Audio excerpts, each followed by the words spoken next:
By the way, Artie, I'm Look at what we've got here. Oh yeah, Leroy. Some fresh young handicapped meat. What's be your name, midget?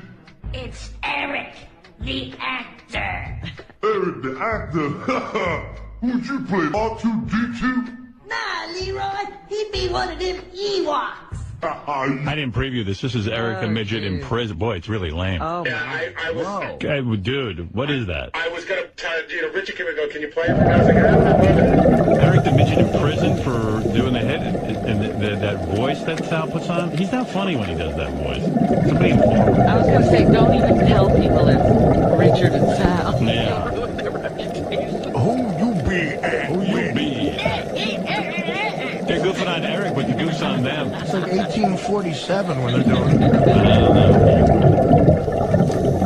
Boys be able to help with those bits. He'd be one of them Ewoks. Make some funny phone calls. Yeah, put two car dealers on with each other. Eric the Midget in prison.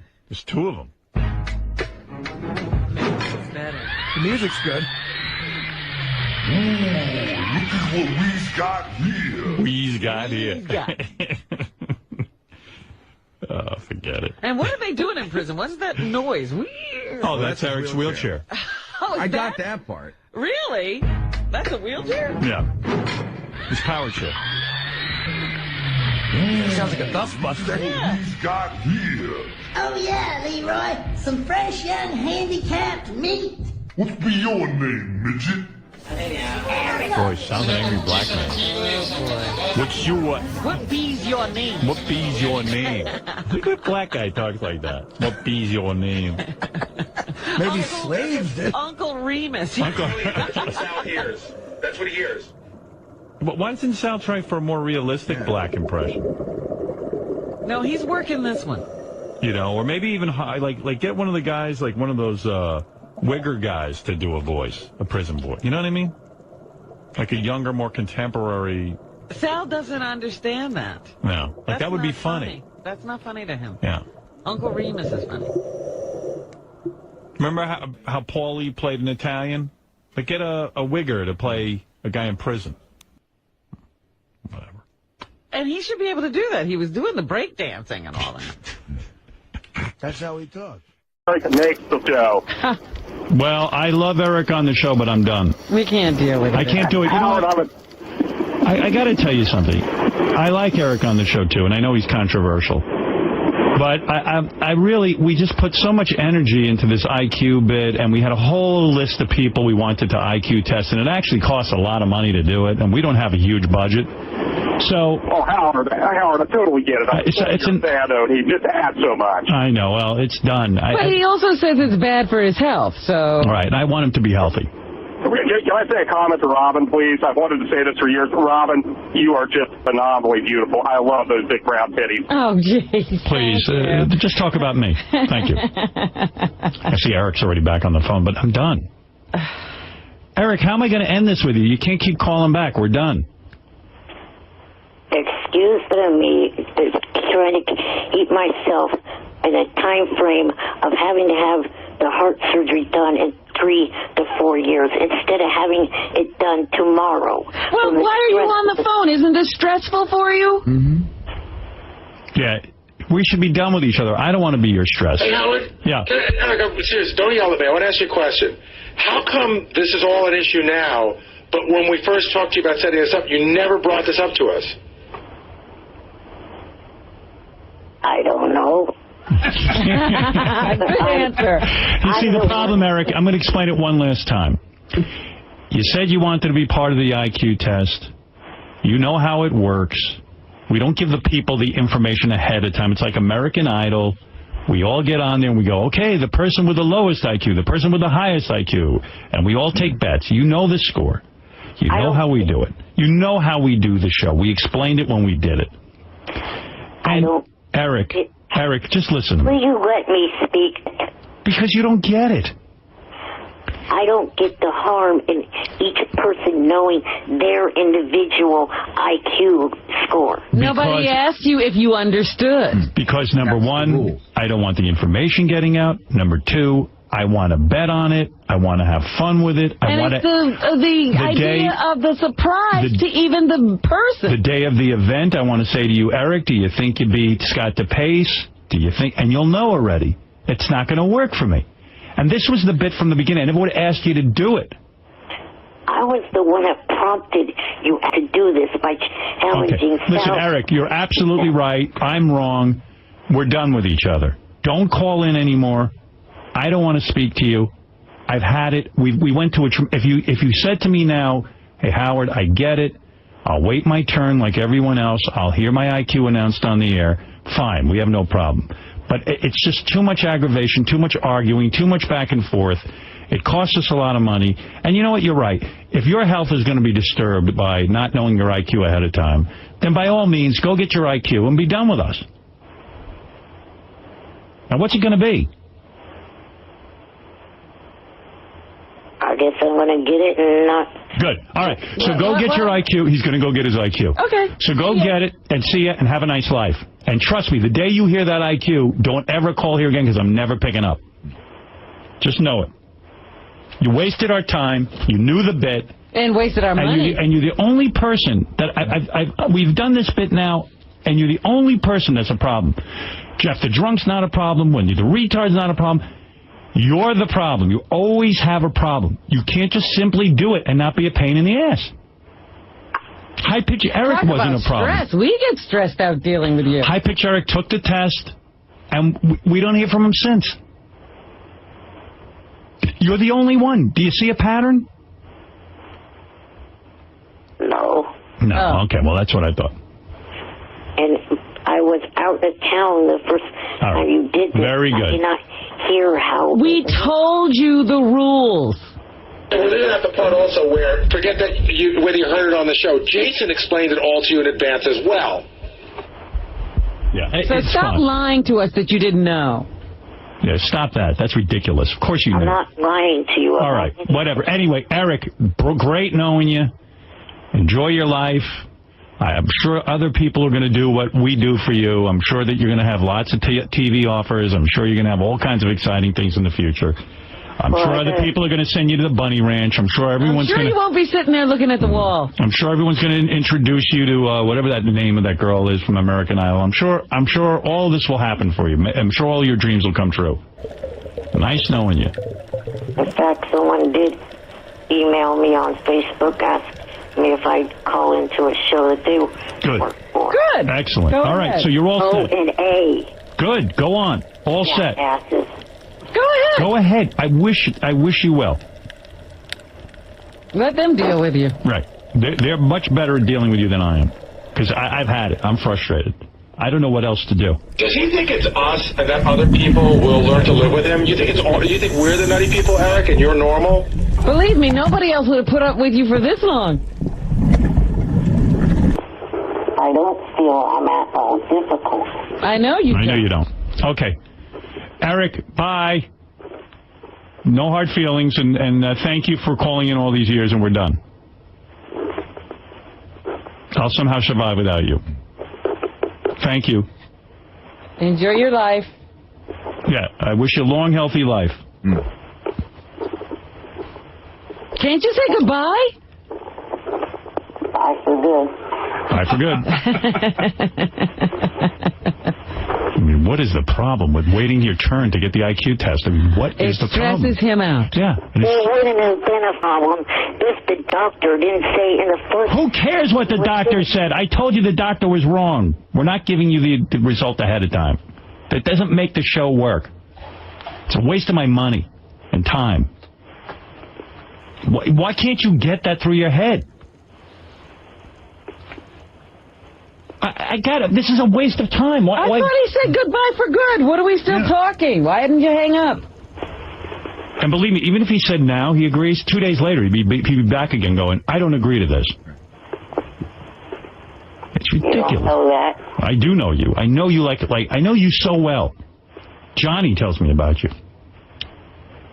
Hey, High Pitch, how you doing? What's happening? Hey, Howard, something you were right. Get rid of this midget because, something, I took the test. I didn't need to give you a problem. I didn't need to give the doctor a problem about these test scores. I just, waited patiently and waited till I got the result. That's what they, of course. Hey, Mickey Mouse's retarded cousin. Shut the fuck up. No, you shut up. You listen to Howard. Howard's making a big star, and you being a pussy. Hey, you know what, Eric? I probably figure when the results come out, you probably beat Eric. Because you get it, and he doesn't. I mean, Howard, listen, why are you wasting your time with him? I don't know. I'm a masochist, but I'm done anyway, Eric. I learned my lesson. I mean, come on, don't let him rile you up. Come on, get to Steve Langford and do the news. Hang up on him. All right, High Pitch. I'm going to take your advice. High Pitch, go eat yourself to death. Oh, go roommate Jan, whatever his name is. Oh, dear. You're the gay one. No, you're an evil little... All right. You guys done? No, not yet. Eric, take the IQ test. He took it already. It's okay. I don't need him as a part of it. It's fine. Oh, and he's the one that's going to beat me when he thinks I haven't even taken it? All I know is you're... Eric. Listen, Eric, why do you have Howard results when it happens? Because Eric wants to be different from everyone, High Pitch. Well, he's retarded. If he doesn't want his test results revealed on the show, he's retarded. All right. Thank you, High Pitch. Howard, I love you. Have a great day. Robert, congratulations. Thank you. Stop bending over and kissing Howard's ass. Yeah. Badass. Why? You kiss his ass. You kiss his ass. You stupid fuck.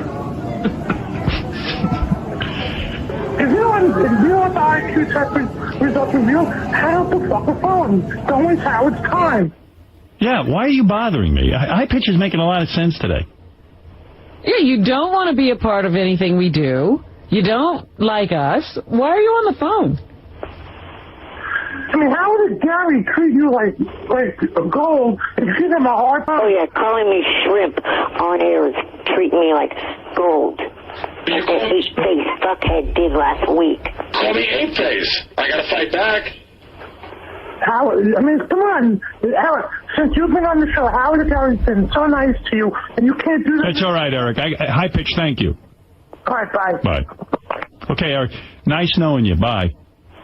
Bye. Right. We're done. Quit calling me. That's how he signs Well, that's why I'm done with him. You can't leave on nice terms. We're just saying we can't work together.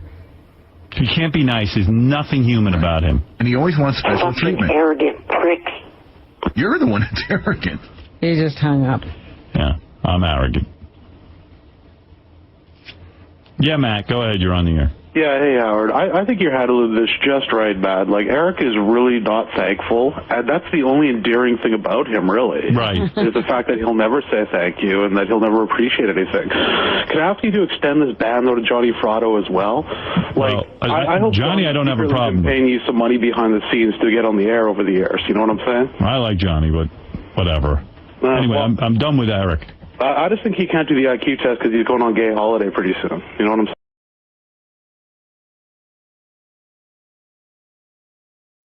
All right, so first of all, Eric the Midget, there was a huge discussion about all the super fans. It was Jimmy Kimmel, Jillian Barberie, Jeff Probst. Oh, there's a picture from it. And they were at Nobu. They did the whole show from Nobu. Natalie Maines. And they did a whole discussion on Eric the Midget. And, boy, it was funny as hell. Really? Yeah. No, it wasn't. I'm not in a good mood. Why? What happened? That Jillian had no right to say what the said. What offended you? What offended you? Calling the girl that I was with a whore when she doesn't even know her at all. What girl? I didn't hear that part. What did she say? She said... Oh, the whore. Yeah, from the Bunny Ranch. That's a whore. She is a whore. Yeah. She said it in a mean, spiteful way. How do you say whore sweetly?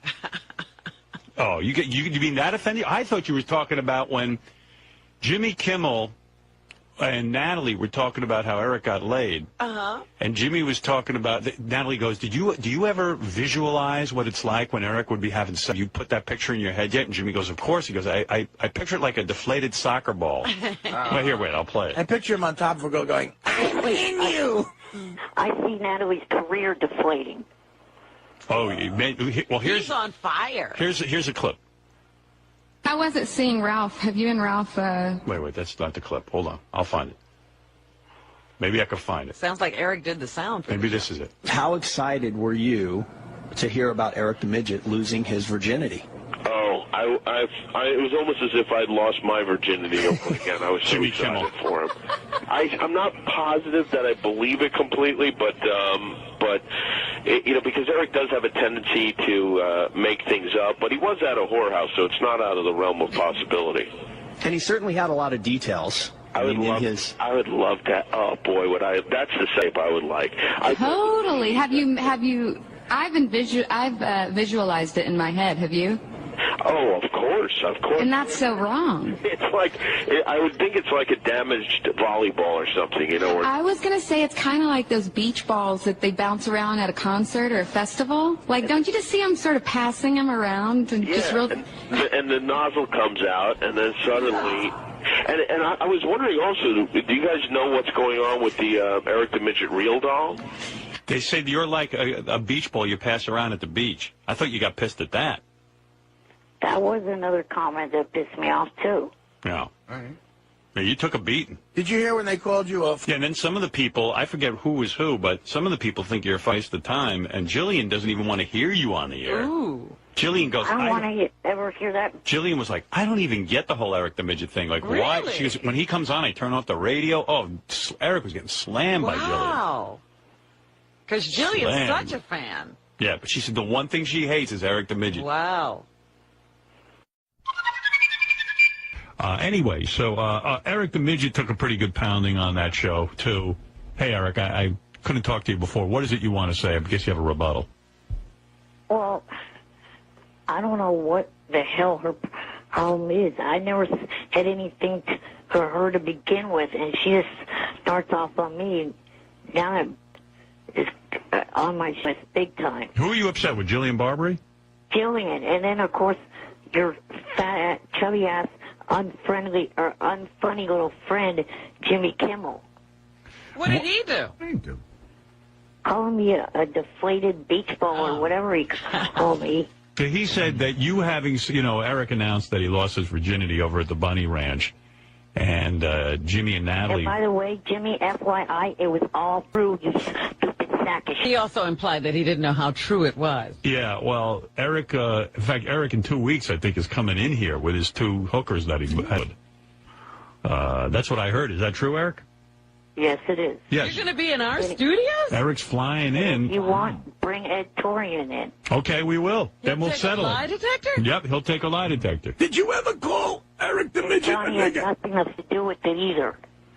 By the way, SF retards. You're saying you got these girls on your own? Yes, it was set up between Dennis Hoff, myself, and Rich. That was it. Well, anyway, Eric was upset for a couple of reasons. Jimmy Kimmel on the Superfan Celebrity Roundtable version 1 said that when he envisioned... Please don't have a version 2. At least leave Jimmy and Natalie and Jillian out of it. The other 3 were cool. Well, what they were envisioning Eric to look like is if someone deflated a volleyball or a beach ball. Passing it around. And passing it around. Yeah. As if Eric was just a deflated ball that people could just pick up and throw around. And I guess Natalie went along with it, too. And I don't know what Jillian said about Eric. Oh, Jillian just doesn't like Eric on the air. She doesn't get it. She's a flat-out airheaded... Well, she says when you call in, she turns off, and she says, I'm a super fan, and I just can't stand Eric. Yeah, this system not only shrunk her weight, it shrunk her brain. She said Jillian's exact quote was, when she hears Eric, she wants to drive off the road. Ralph. Go ahead. No one will miss you. I like when Eric's on the attack like this. Thanks, beach ball. Ralph, what's on your mind? I gotta agree with Eric. Jimmy's an asshole. But he was right about one thing. Chevy was really inappropriate. It really wasn't funny, and he was dressed worse than Artie, if that's possible. He had jeans on. Don't change the subject, Ralph. But, you know what? Jimmy's an ass, and he had his chance, and he had a chance to be nice, and he wasn't, and he's just mad. I couldn't care less. What are you talking about? I don't even know what you're talking about. Jimmy's an ass. Why is Jimmy an ass? He's got a two-faced personality to him. Exactly. Really? Ralph, what do you say? Well, first of all, listen, he has Eric Holy on his... crap, I'm agreeing with Ralph. Yeah, it's the worst day It's a ever. bad day. He has Eric on his show. He's all nice to him, then he bashes him on the air. You know, and Jimmy's just mad at me because I point out how he rips you off. First of all, Jimmy is the biggest Eric the Midget fan out there. Yeah, that's why he trashed him the next day. He didn't trash him. He just said the guy looks like a deflated beach ball. He's, you know. And that's why I'm sure Disney would really appreciate on his MySpace page him posting a campaign to get the Eric the Real Doll done. Come on. You know the Eric the Real Doll is going to catapult you into a whole nother region of fame. You know what? I'm on thin ice already with my family. I don't want that thing to come out. Are you kidding? Your family? What do they got to do with it? You're a grown man. You're 35 years old. They're pissed with the trip I took. What, to the whorehouse? Yes. You're a grown midget. I don't care. That's what I tell them. They're hard-headed. You're a fully grown What are they saying midget. to you? What is your family saying? They want to kick myself and my roommate out of this house that they own. That's playing hardball. Did you explain to them that you finally got laid, that you're a grown man, and that you wanted to have sex? Did you explain that to them? Yeah, I did. And they don't get What that? did they say you're supposed to do? Wait for some nice girl? No, honestly, man. I mean, what's with his family? That or Not only that, he didn't ask to be a midget. Right. And this is his one chance at happiness, and they're going to that? Did you show your dad the chick's picture? No, but Yeah. I mean, seriously. Any man would understand that. What did they say? Stay what? Well, I said, what, their other thought, maybe what, for me to stay a virgin my whole life? Oh. Yeah, that'd be great. No, your family's out of line. You didn't do anything wrong. A beach ball virgin. Did they call up and just start yelling at you? No, I informed them because of the fact of I didn't want them to read it secondhand online. Where are your parents going to go online and read about you getting laid? Yeah, keep your mouth shut, though. Is that how they check up on you? His parents are mutt and his wife. Eric, never tell They you. go to Mark's website. They go to Mark's friggin'? Yeah. What are they, super fans? No, they just want to check up and see what I'm doing. Well, just say it was a bit. Don't even tell them. Or why not ask you? You're You're in the house. Call up and say, how you doing? Wow. I don't know, man. I'm just... Oh, trust me, my roommate and I are not too happy. We're trying to look for our own way out of this. You're trying to move out? Yeah, possibly. Yeah. You need money to do that? What did your parents say when you told them you were at the whorehouse? They just didn't like it, and I was like, so what? What'd they say?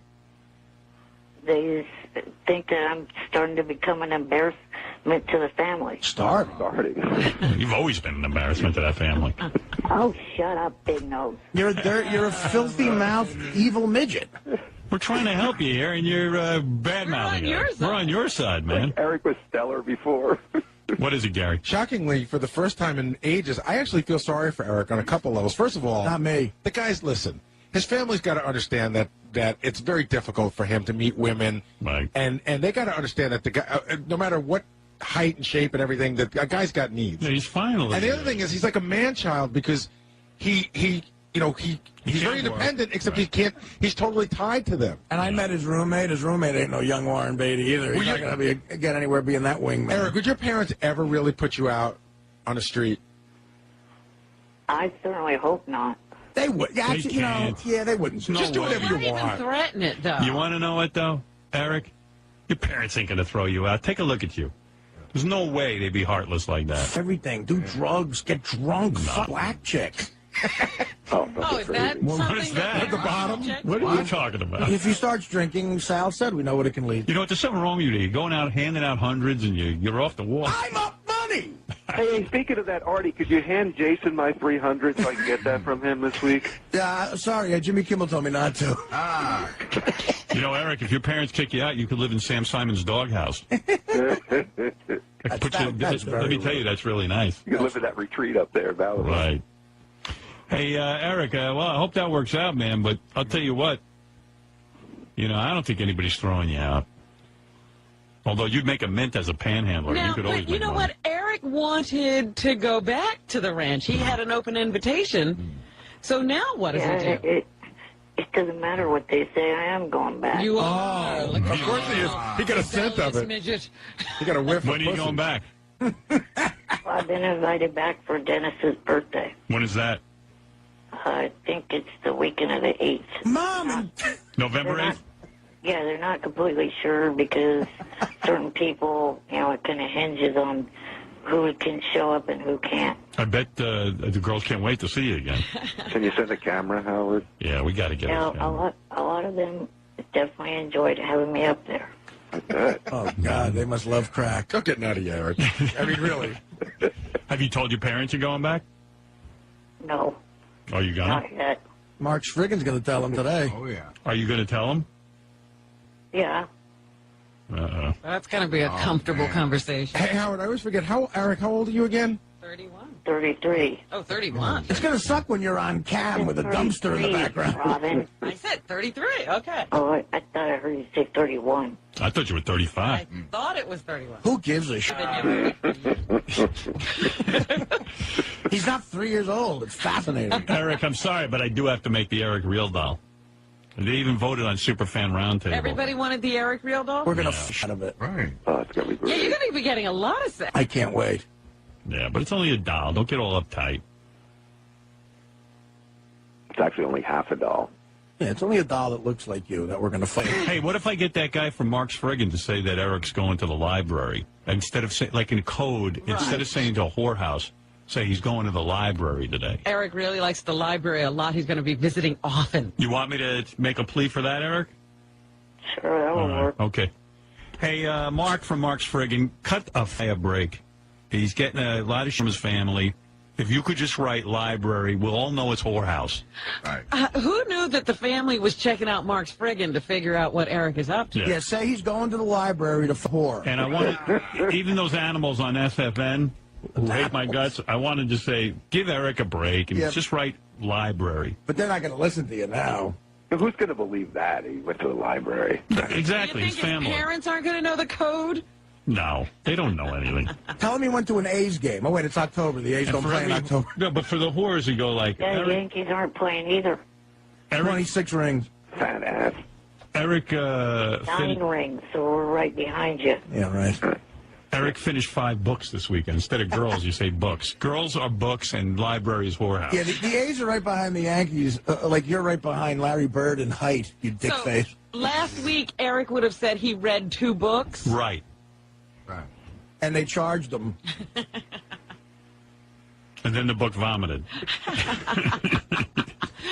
Book picked him up and put him on the bed. I know the dude from Mark Svrigin has, like, unbelievable rules about what he does. Oh, and- really? Yeah, but if he could make an exception on this, that would be very nice. Give a midget a break. I bet he won't do it. Because I know Mark Friggin, and he's a nice guy. We tried to get him to write some stuff for the website. He didn't like his words being abbreviated even. Wow. He's got a whole thing going. He's just like, I'd rather... So you don't think he's going to accept a code? Yeah, we were going to give him like a job to write the howardstern.com, and he was like, but you guys edit my stuff. And we're like, well, yeah, I mean, it's a little lengthy. Have you ever met Mark Svrigin? Looks like Bernard Getz. Does he? Yeah. He's an odd-looking guy. He's a nice guy. What are you talking about? Bernard Getz is a handsome dude. But I don't know Mark personally, but I know, I know what he does, and I admire his nice guy abilities. He's been in the JFSC before. He's cool. All right. Nobody cares. Well, he's going to help you out, I think. JFSC right now is not too cool, and I left it.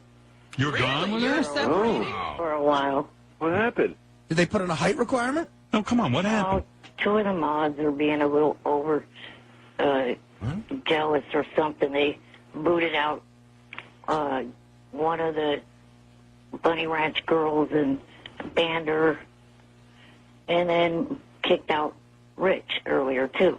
Oh, But he's you- defending his turf. But you are the JFSC. Without you, there really isn't much to it. Johnny and I, but the 2 lead mods are on a little power trip right now. The two lead what? Monitors. You see, they got moderators on there, right? Who, mods. Okay. Mods who, like, kick people out. But I thought Eric was in charge of kicking people out of his website. But it turns out the moderators are, and they kicked off one of his girlfriends from the Bunny Ranch. I kick out a lot of people, too. But these two have the power to ban people out and other stuff like that. Why would they kick off a chick from the Bunny Ranch? I don't know. Johnny's not too happy about it either. Wasn't it his site? Isn't it called the Johnny Fratto Social Club, JFSC? Yeah, it's the tech person that's doing it that created the whole thing for Johnny. Did those girls break Stick'em rules? What is that when you go, they broke the Stick'em rules? Oh, no. They didn't show any nudity or anything like that. That's the main Stick'em rule that we have to stick by. What's Stick'em? The company that gives us access to the chat.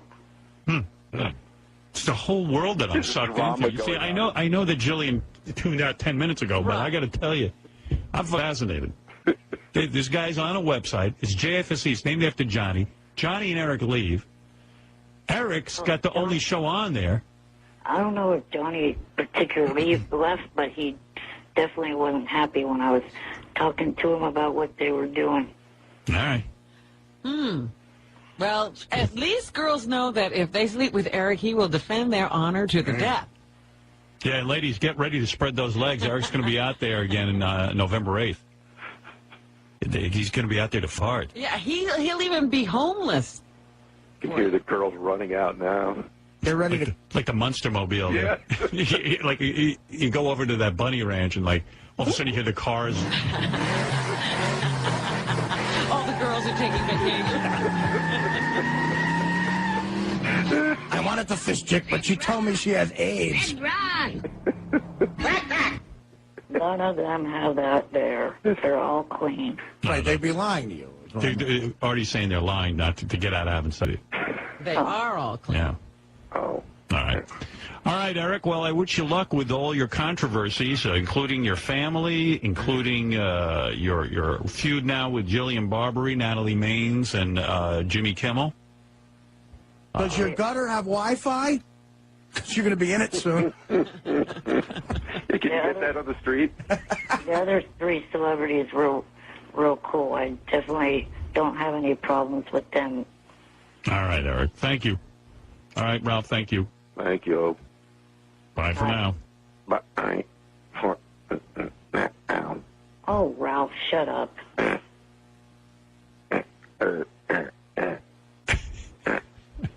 Shut up. Just say bye for now, Eric. Bye for now. All right. Thank you. That sucked. You can't even do your tagline right. You do it. Bye for now. Have I talked like that once in this call? No. No, Eric, Okay. I have to defend you there. All right. Thank you. Wow. A lot of controversy. Yeah. We know a lot of dickheads. How to bring you that. All right. Happy New Year, Eric the Midget. Good morning. Happy New Year. Happy New Year to you. How are all you guys doing? By the way, I did have a meeting with Rob Mills, who Eric knows. I hooked Eric up with a high-level executive at ABC. Yeah. And I did bring up Eric's name, find out if there was anything on the horizon for Eric. Yeah, well, he met with a bunch of people, right? And they were all supposed to go back and come up with ideas for him. 90% of the meeting, which was a meeting about me doing stuff, but 90% of the meeting was sort of like just talking about Eric the Midget for some reason. And I just said, is there any chance he can get on some ABC show like, you know, the Bachelor or something? Even if it's the Bachelorette. Why don't they do a whole season of The Bachelor with Eric? Well, that's what I've been talking to them about, and I brought it up again, and I don't know. I just can't seem to make any headway. But I was pitching for him. I'm fascinated by Eric. I believe there is a place for him on TV. And what happened? Nothing with his I don't know. meeting? Did anybody contact you after that, Eric? No. Not at all. Not at all. Nothing. They looked at Howard like he was crazy, and they left. I am Eric's advocate, though. He doesn't think so. He'll call bad-mouthing you later. Right. All right, Eric, what can I do for you?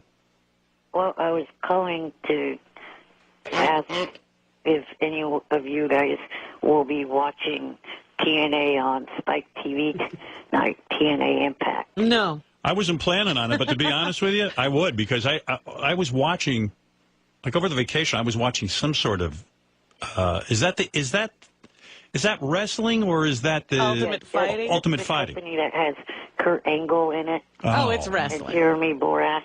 Yeah, I won't be watching that, but I'm telling you, Spike's got the Ultimate Fighting, and it's awesome. Really? Yeah, You like it's great. that stuff? I love Ultimate Fighting. Supposedly Bubba's supposed to be a part of the broadcast tonight for TNA. Oh, then maybe we will watch. No, maybe we will watch if it's Bubba.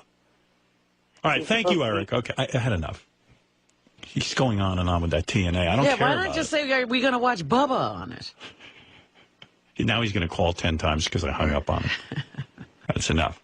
You mean you don't want to see Terra defending against ODB? A lot of Eric the Midget stuff. I can listen to him all day. That was the best radio of the year by far. Yeah, Ralph called me up. He said, oh, my God, I'm listening to Eric. He was listening to the replay, listening to Eric the Midget and Johnny Fratto yelling at each other. And he said it was just the greatest thing in his world. By the way, Eric, yesterday's show, you were your best. Well, you know what Ralph said? The best moment was when Johnny hung up, and then you hear Eric go, I'll do it. Johnny's had it. Right at the worst moment. He said the worst timing you could possibly have. Eric, what's going on with you and Johnny? Any update? Yeah, I was calling because we patched things up and I agreed to go. Well, that's why you patched him. Yeah, you patched things up because your life is about to be over. He wanted to control on that JFSC or whatever. Yeah. Back. Was killing him. Johnny put the pressure on you, huh? You're lucky Kiefer started breaking up the mob in the 50s. Because who is that girl that Eric wants to meet again? What's her name? Brandy Tallore. Is Brandy Tallore gonna be there? No. He goes, hey, I don't know. One Brandy's another Brandy. You go, well, then I'm not going. I feel misled. Natural.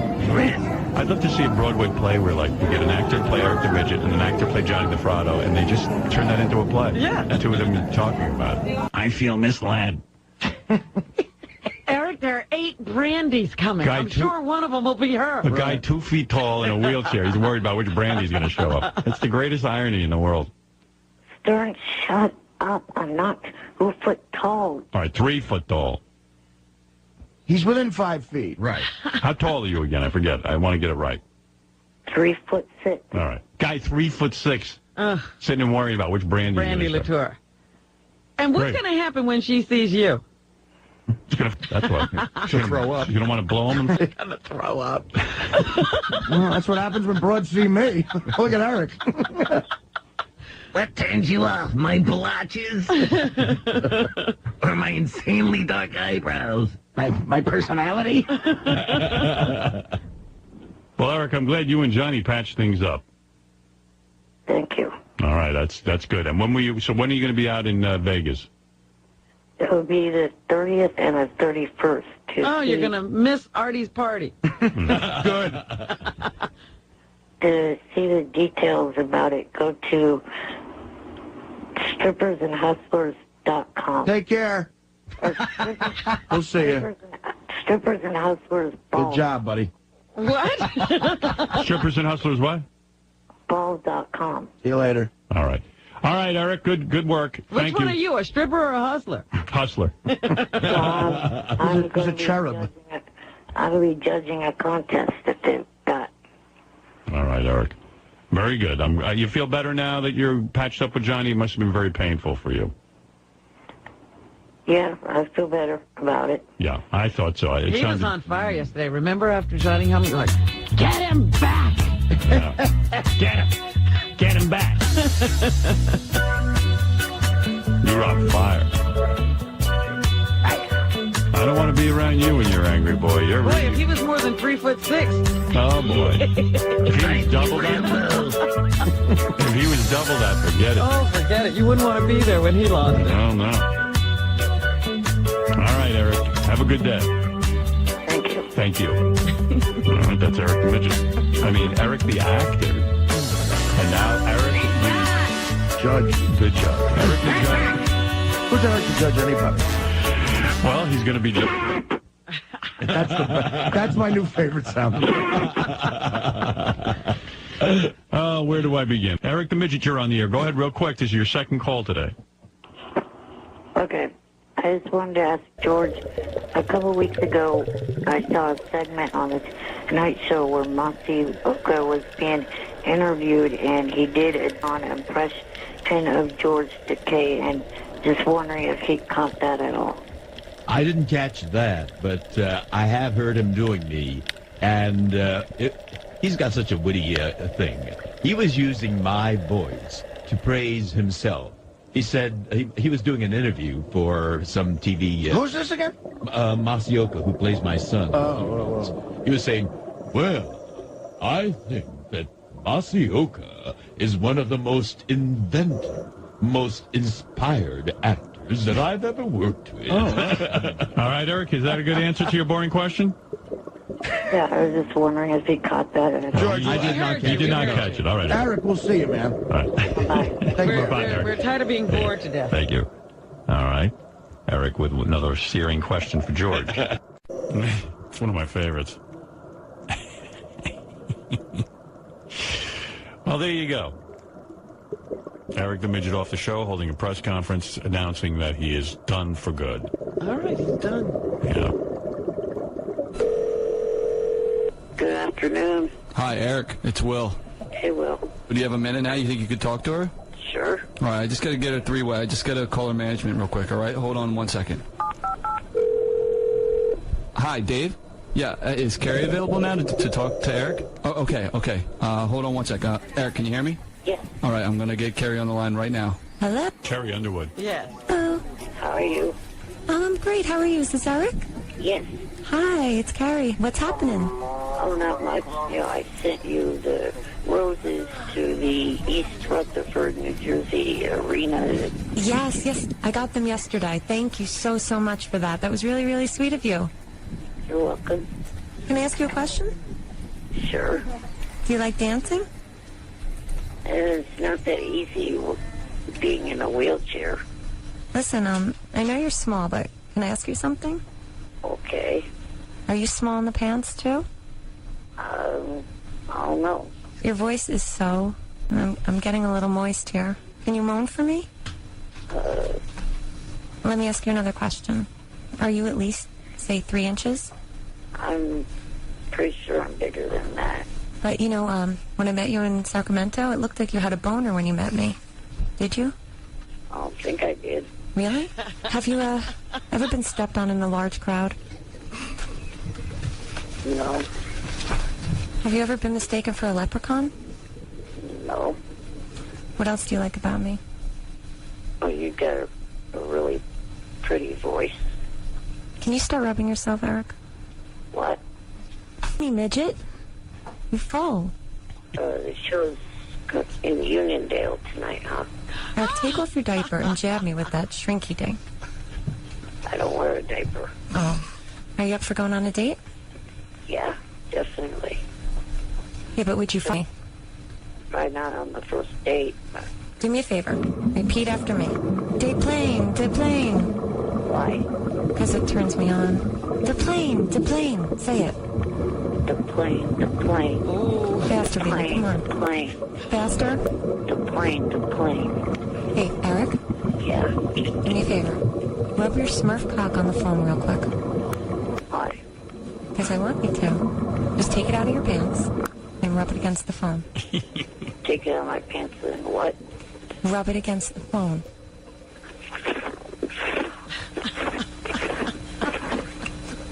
I think I hear it, Eric. Is that you? Are you doing it? I did it. Do it again.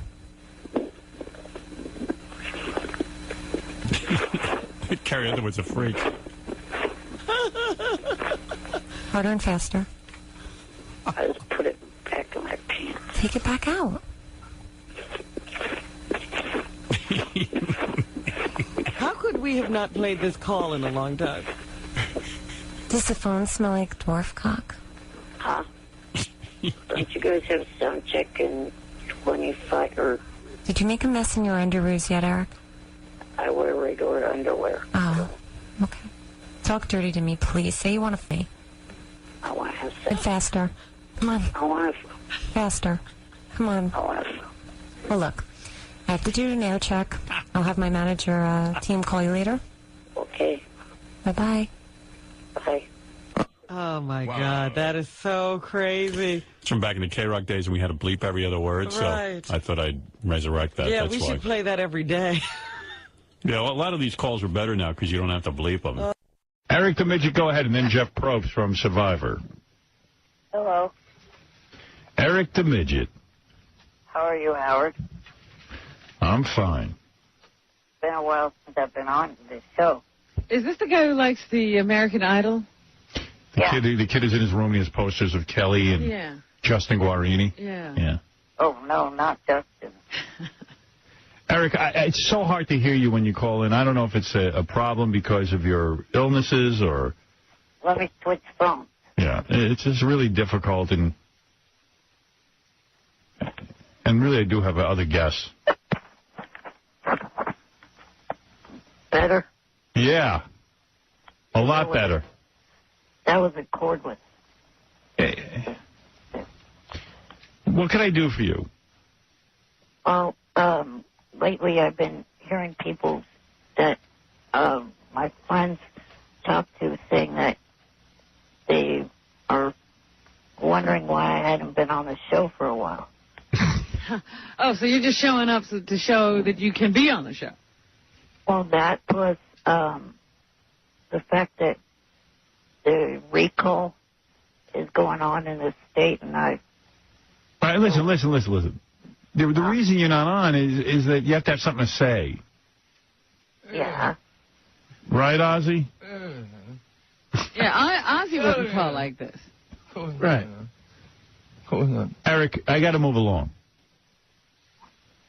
You're taking too long.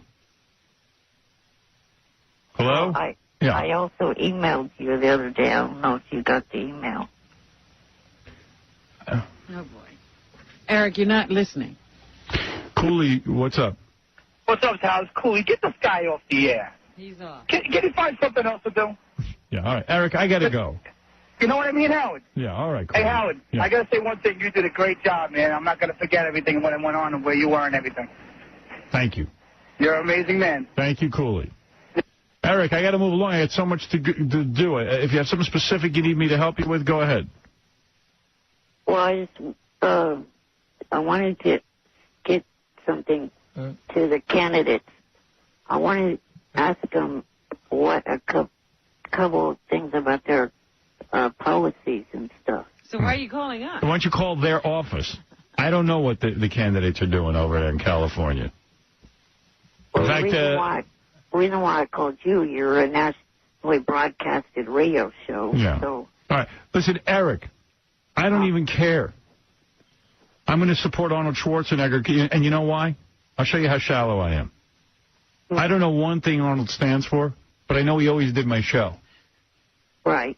And the guy always did my show, even when he was at the top of his game, and he's doing, the first Terminator, and he's doing all these movies.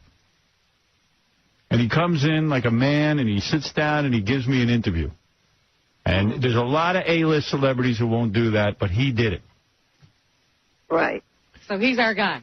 And when he wins, I want to see what I can get out of it. In other words, would I get to come to the governor's... The inauguration? The inauguration. What would he give me? What would Howard Stern get to be legitimized? Right. Because I just want to have somebody give me some respect. You understand? So I don't give a rat's ass about the other 139 candidates. I don't know Cruz Bustamante from a hole in the wall. Well, I'm registered Republican, so I would be voting for Arnold also. Well, of course. So there you go. So what question do you need answered? Well, I just want to see what their policies are. Nobody knows. Nobody has any policy. Unlike You're going to cut the budget. Unlike what? Helping disabled people and here we go. I knew Social Security and always with the handout. It's all about you. With the Social Security and the disabled. Disabled. Get yourself out of that wheelchair. Get to work. Okay. I'm training to become a restaurant or hotel restaurant manager. Well, that's good. That's what you should be doing. And stop with all the pictures and American Idol. And... Yeah, give up that childhood stuff. Right. I'll tell you what Arnold is going to do for you. He's going to get you laid. All right? Yeah, okay. If he can get you laid, would you vote for him? Yeah. All right. So he's going to get you laid. That's all. If Hitler could get him laid, he'd vote for him. Right. Oh, jeez. I like you, Eric. Thank you. And just because I pick up every one of your phone calls doesn't mean I don't like you. Right. Don't get all paranoid. Right. And besides, the new season of American Idol is going to be coming up. And Then I'm sure we'll have more to talk about. Are you a Survivor fan? No, but I do like the Osbournes. Well, there you go, Ozzy. Eric the Midget likes you. All right, we're going to... thank you, Eric. He, by the way, wants you to know he has started his own modeling agency. Have you got any clients is what I want to know.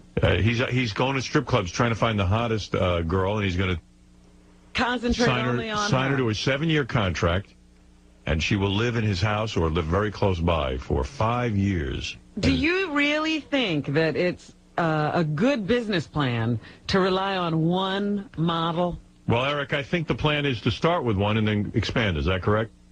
Correct. Oh, I thought you were concentrating on only one. No. Shut up! Number 4, Howard. Eric Yes, 4. thank you. Thank you, Gary. That's NASA. You got mission control Yeah. back there. There's always a typewriter, pal. So, the modeling agency, have you decided yet what you're officially going to call it? Eric the Midget. Completely worthless modeling and talent agency. That's a long name, Eric. Funny, but long. Right. So how's it going? Have you gone to any strip clubs yet to look for the perfect woman?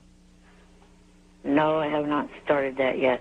Well, how long does it take to get this modeling agency off the ground? Yeah, and what is the name of that agency? Eric the Midget. Ridiculous modeling agency. Better. All right. What? Are you stuck on that one? Are you stuck on that, or do you have a different name? Eric the Midget. Stupid modeling agency. No, that's not good, because no woman's going to want to work for Eric the Midget's stupid modeling Yeah, she doesn't want to be agency. the stupid model. That's right. Anyway, so where are you at with this whole thing, Eric? It will be started soon. Well, I mean, how soon? Fascinating. You're the best interview I've ever had. Yeah, how? I mean, say something. At least give us the real name of your modeling agency. Eric the Target Talent Agency. Nope, not close. Well, have you then started on your modeling contacts? That's what you're doing, right? Right. What have you been doing to facilitate this new plan of yours? Well, not much really. Just trying to get things finalized on it. You know, trying to get where to go and stuff like that. Well, I got to tell you one thing I know. Like, if you start a modeling agency, a name is very important, because people will go to the modeling agency if they think it has a catchy name. Right. Name is everything. Everything. So you've got to come up with a good name. Do you have anything there that's catchy? Eric the Actors Modeling and Talent Agency. Okay. What do you think of that name, George? Eric the Schecter's Modeling and Talent Agency. Well, I don't know whether I'm going to give it any business. See, I don't think that's a good name, Eric. You got to come up George with something says else. that's no good, Eric. What other names do you have? Eric's Idiotic Modeling Agency. What about Eric's brilliant, fantastic, gorgeous, most fabulous modeling agency? What about that, Eric? Do you like that name? That sounds good, but it's long. I mean, It's long, so do you have a shorter one? What would you Eric's say? Fabulous Midget Agency. How's that? Do you have a shorter name, Eric? Eric's Piece of Crap Modeling Agency. It's getting shorter. It's getting shorter. That's good. it's Eric's Modeling and Talent Agency. That's not catchy Oh, enough. boring, Do you have a catchier name? Eric's Retarded Modeling Agency. Wow. Oh yeah, by the way, Yes. George, look, the T-shirt I got on. What does it say? Oh, heroes. Well, what do you know? Are you a Heroes fan? Yep. Yes. You can see him, George? You see him on that video I see cam? him. I see the T-shirt, too. Yes. Yes. Well, this is very exciting. Well, I'm glad you're hard at work, Eric. Yeah, you've made Heroes T-shirts. That's very good. No, I think that's made by the production company, Oh, right? it is? You bought Yeah, that. NBC. NBC, right. You bought that. And Eric is on his webcam where you can see his bed now, and there's things you can see in his room. He's got a little desk there. You've got a cap on. He's got a cap, a Hard Rock Cafe cap. He's very, very... You got a reading problem, don't you? It's Sacco. It's Sacco. what? Oh, Sacco. Yeah. Has he ever had a girl in that bedroom? Have you had any girls in that bedroom? No. But he will soon once he starts the modeling. In fact, there's a woman on the phone claims she auditioned for the modeling agency, and she's wondering how she did. This is Candy. Candy, hi. Hi, Howard. It's Candy. Hi. And when did you audition for Eric? Oh, well, I got to warn everybody. I'm in Eric's backyard right now, and I'm only a head in a box because they're farming body parts from strippers to use to rebuild Eric. This is all a scam. They're stealing your body parts? You're just a head. I'm only a head. I dialed the phone with my tongue. Shut up, Richard. Isn't he silly? The original. This is Candy. Johnny Fratto's like Dr. Frankenstein. They're turning Eric into a cyborg. Well, this is a big story. What is it, Eric?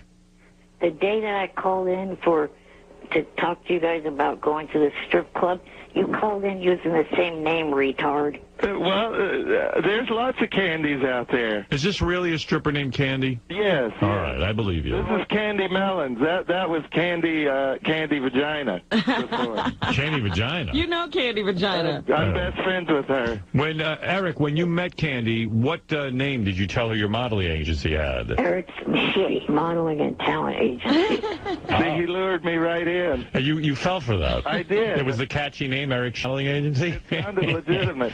No, really, what name did you give her? Eric's Stupider Than Stupid Modeling and Talent Agency. All right.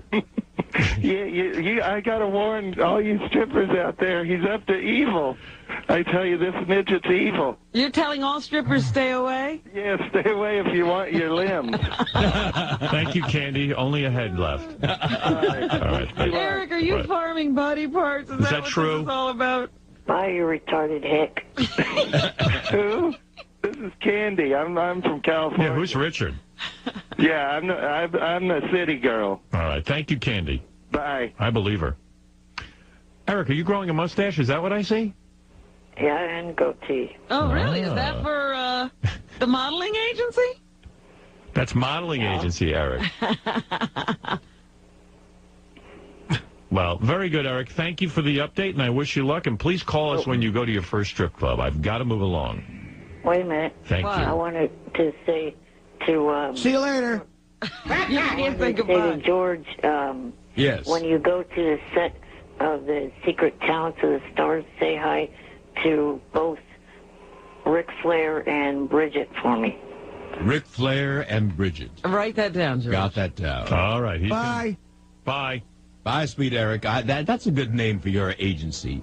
Sweet Eric's Giant Modeling Agency. What do you think of that, Eric? Would you want to call it that or something else? Eric the Midget. Completely worthless modeling and talent agency. Wow. You're going to be smash stick with that. success. Yes. Thank you. Yes. By the way, fire Shuey and Langford. Why?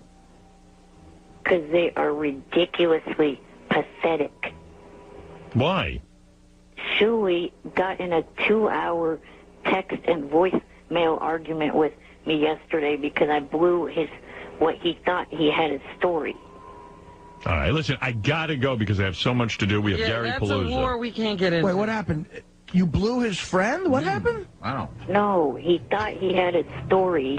And then you blew his friend. No, I did not say that. You blew Jim McClure? So who got blown then? Who did you blow then, if it's not his friend? His story got blown up. Oh, you blew his story. Oh, okay. All right. Okay, thanks, Eric. All right. And let us know what happens. Thank you. Bye. All right, there is Eric, the modeling agency. Get back to bed. He's got a long day. Brian, you're on the... Hey, Eric the Midget, what's happening? I'm just calling in to talk to you about the episode of Fringe that aired while you were on vacation. I actually missed it. Well, they sent me a copy of it, and I didn't watch that, but I watched the part where Eric's head explodes, Uh-huh. and that's way cool. Can I borrow that from you? Because I Sure. really want to see that. Yeah. Well, as a matter of fact, where Eric's head explodes is the best part, from what I understand. In fact, Ralph put it up on his website. Whatever that is. That's how I saw it. I didn't have to watch the whole stupid episode. Okay. I just wanted to see Eric's head explode. Yeah, because you probably wouldn't understand No. the context or what else was going on in the show. I don't watch the show. I wrote what I know from this. So I saw your head explode. That was way cool. So you didn't see any of me actually acting? No. But I will. I'll go back and watch it. Stop lying. I just didn't care. You know, there's some things you just don't care about. You're going to make me choke. You're going to go back. I have every intention of going back. I mean, I want to see Eric acting. You think Eric can act? Could somebody just, like, Splice it together? Yeah, just take the part where Eric's acting so I can see that. I don't even need to see the other characters interacting with him. I don't want to waste my time. There's only one character interacting with All right. Newton, yeah, I'll watch it. I'm going to watch that scene. But I did see the part where your head blew up, and that was way cool.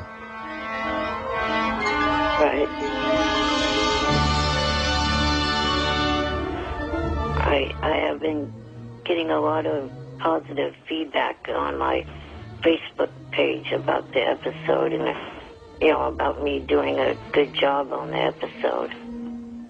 Yeah. Well, I mean, aren't you on for like 3 seconds? Oh, I'm on longer than that. Like how long is your scene? I would say the two scenes combined maybe a minute or two together. How bad can you be in a minute or two? That's 1/40th of the show. Do you really act in it, Eric? I mean, I will go back and watch it, I promise. But, I mean... Yeah, I think they aired 4 or 5 of the lines that I said. All right. Did they cut a lot? They cut the line where I asked the guy for more money when he handed me the $5 bill. Bobo says Eric was really great. Really? Yeah. Bobo, was he really great?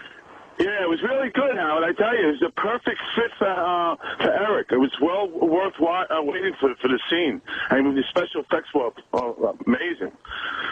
You know? Why does Eric's head explode? I mean, sometimes I talk to Eric, my head wants to explode.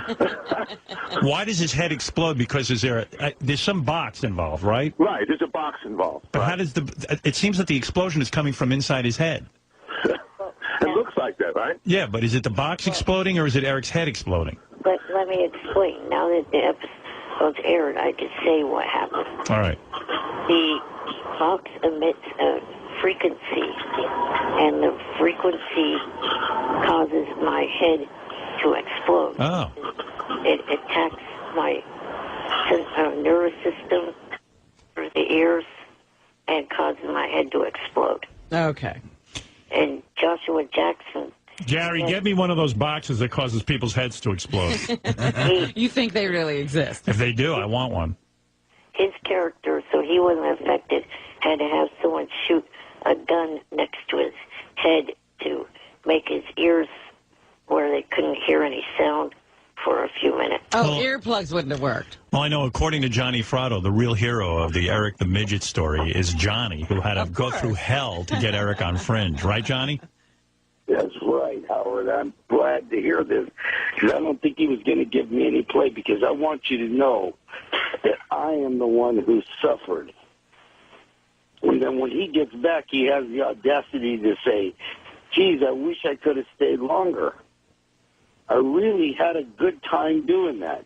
Now, Robin, do you remember me talking about having a good time? No. I think he's one of those people you have to force into having a good time. Like, you set it up for him, he balks and doesn't want to do it, and you force him into doing it, and then he has a great time. Yeah, I don't know what happened, but I know that Eric... what were some of the horrible things that Eric put you through? Oh, God, Howard. Changing his mind. Changing everything. Arguing with me about getting a passport. He argued about every single solitary little thing, all the way to the point of he actually believed that J.J. Abrams was going to steal his identity. He was completely convinced. He was convinced that J.J. Abrams wanted his identity. What are you to Eric? What was that about? Oh, I just didn't know any of these people and wasn't completely trusting and handing over, all my birth certificate. If I was going to steal somebody's identity, wouldn't I steal somebody's identity who had some money or some sort of position? Just what could you do with Eric's identity? You'd go bankrupt. You'd have to pay all his bills. Oh, gee, I stole a guy's identity. No, we can't let you buy any more until you pay. I'm in a nightmare. I stole a guy's identity, and he's worse off than I am.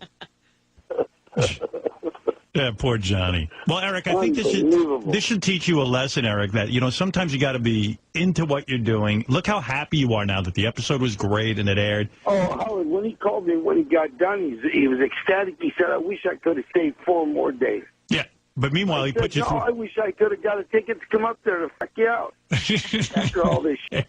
That's what I really wanted to do. So now, Eric, are you going to get into that Bumblebee outfit? Oh, yeah. No.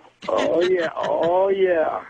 Yeah, I mean, he'd probably have a good time being a bumblebee. And Howard, you've done another favor for Eric that I don't think he knows about yet. What's that? But they contacted me, obviously, because of you. And something Eric wants really bad. I was contacted by Green Bottle Productions, which is Shorty Rossi's company, Pitbull. Right. Pit Boss. And they would like Eric to do some episodes with Pit Boss. And they know about Eric from Howard Stern. Ah. Wow. That's your fantasy, right, Eric? That's his fantasy. Did you tell him this yet? Now, is he just learning of this now? He's learning of it right this moment as we speak. Oh. I've been holding it this long. Now, Howard, you have to make this something horrible, just so I feel better. Come on, I put in my time. I deserve something. I want him to have to hold his breath underwater for 5 minutes or something. Oh, my God. How about we make a dog race and Eric has to be the jockey? He sits on the back of the dog. I'll go with that. Well, Eric, it sounds like a lot of your dreams are coming true. You actually are an actor. You actually are an actor. You're about to appear on a reality show. Hey, Howard, he still hasn't signed the BZ contract. Eric. Yes. Sign the BZ contract. Johnny's telling you to do it. He says he's checked them out. They're okay people. They're great. All of the They're great. All of the events that they had scheduled have been come and gone. Oh. They've come and gone because you're not on paper. They'll be there when you're on paper. When you're on paper, the deal will be there. So you're the one letting everything go by. Sorry. He's got to take these jobs so his identity will be worth stealing. Right. All right. Hey, guys, I got to go anyway. But, Erica, congratulations on Fringe. Johnny, congratulations on being a successful manager. Okay. Thank you. Thanks a lot. Later. Thank you to you, Howard, and also Johnny. All right, but don't put the guy's tit through a ringer, okay? Everyone's trying to help you. I don't think he can help it. Yeah. You gotta go with the flow a little bit. He doesn't know how to do that. All right. Thank you, Eric. There's no flow. Nothing is flowing. It is Saturday, December the 7th, 2013, just after 2 p.m. here on the West Coast. I am very much alive, Will Noonan and the other Don't Like You. Behind me on the TV is the Texas Baylor game in the second quarter, and it is 3-3. He's been the go-to guy for a Hahn, the weak side line. All right, very good. Eric the Midget, you're on the air. Hi, Eric. Good morning. You're going to have to talk up and into your telephone, or I'm going to have to hang up on you. You all right, Eric? Okay, good morning. All right, that's better. Now we can hear you. What can we do for you? What can I do for you, my friend? I was calling because I want to try to convince you to change your mind on your whole stance on getting Sanjaya to win American Idol. Well, let me tell you something. You know, It's really taken off. After Thursday's show, the Today Show and various other television shows credited us and, of course, votefortheworst.com for, you know, pushing the Sanjaya agenda, as we call it. So we had a meeting on Thursday after the show, and we all started talking. I think Benji said, you know, you ought to embrace this in a big way. Let's cut commercials. Absolutely. Even during American Idol, say, you know, vote for Sanjaya. So I said, you know, that's great. So we immediately went to Scott and everyone, Scott Greenstein, the programming guy, and Mel and all that, too. You know, hey, we got a great idea. Right. Let's really push this agenda. They're always asking for ideas. Well, so they like the ideas. They wouldn't put any money into it. Like, no one would buy it. They go, we have no money for commercials. No. So I said, so they said, well, you could have the guys from Howard TV shoot something and we'll put it on virally, which means put it on your website. Oh, and on the internet and stuff. Yeah. So I said, forget that. I am very much, Eric, I disagree with you. I'm very much into voting for Sanjaya, and I will vote for Sanjaya, and I encourage my audience to, because it is really so fantastic that they'd have to crown Sanjaya the American Idol. Right. We get to pick the American Idol, and we want Sanjaya. And quite frankly, who are you for, Eric? Who is it that you think that should be the American Idol? Lakeisha. Lakeisha, the heavyset black woman? Yeah. Are you going to vote for her? I will this week. I didn't vote for anyone last week, but from this week on, I'll start voting for her. You're wasting your vote. Oh, Eric, join us. You know how much fun it'll be if Sanjaya wins? It won't be any fun at all.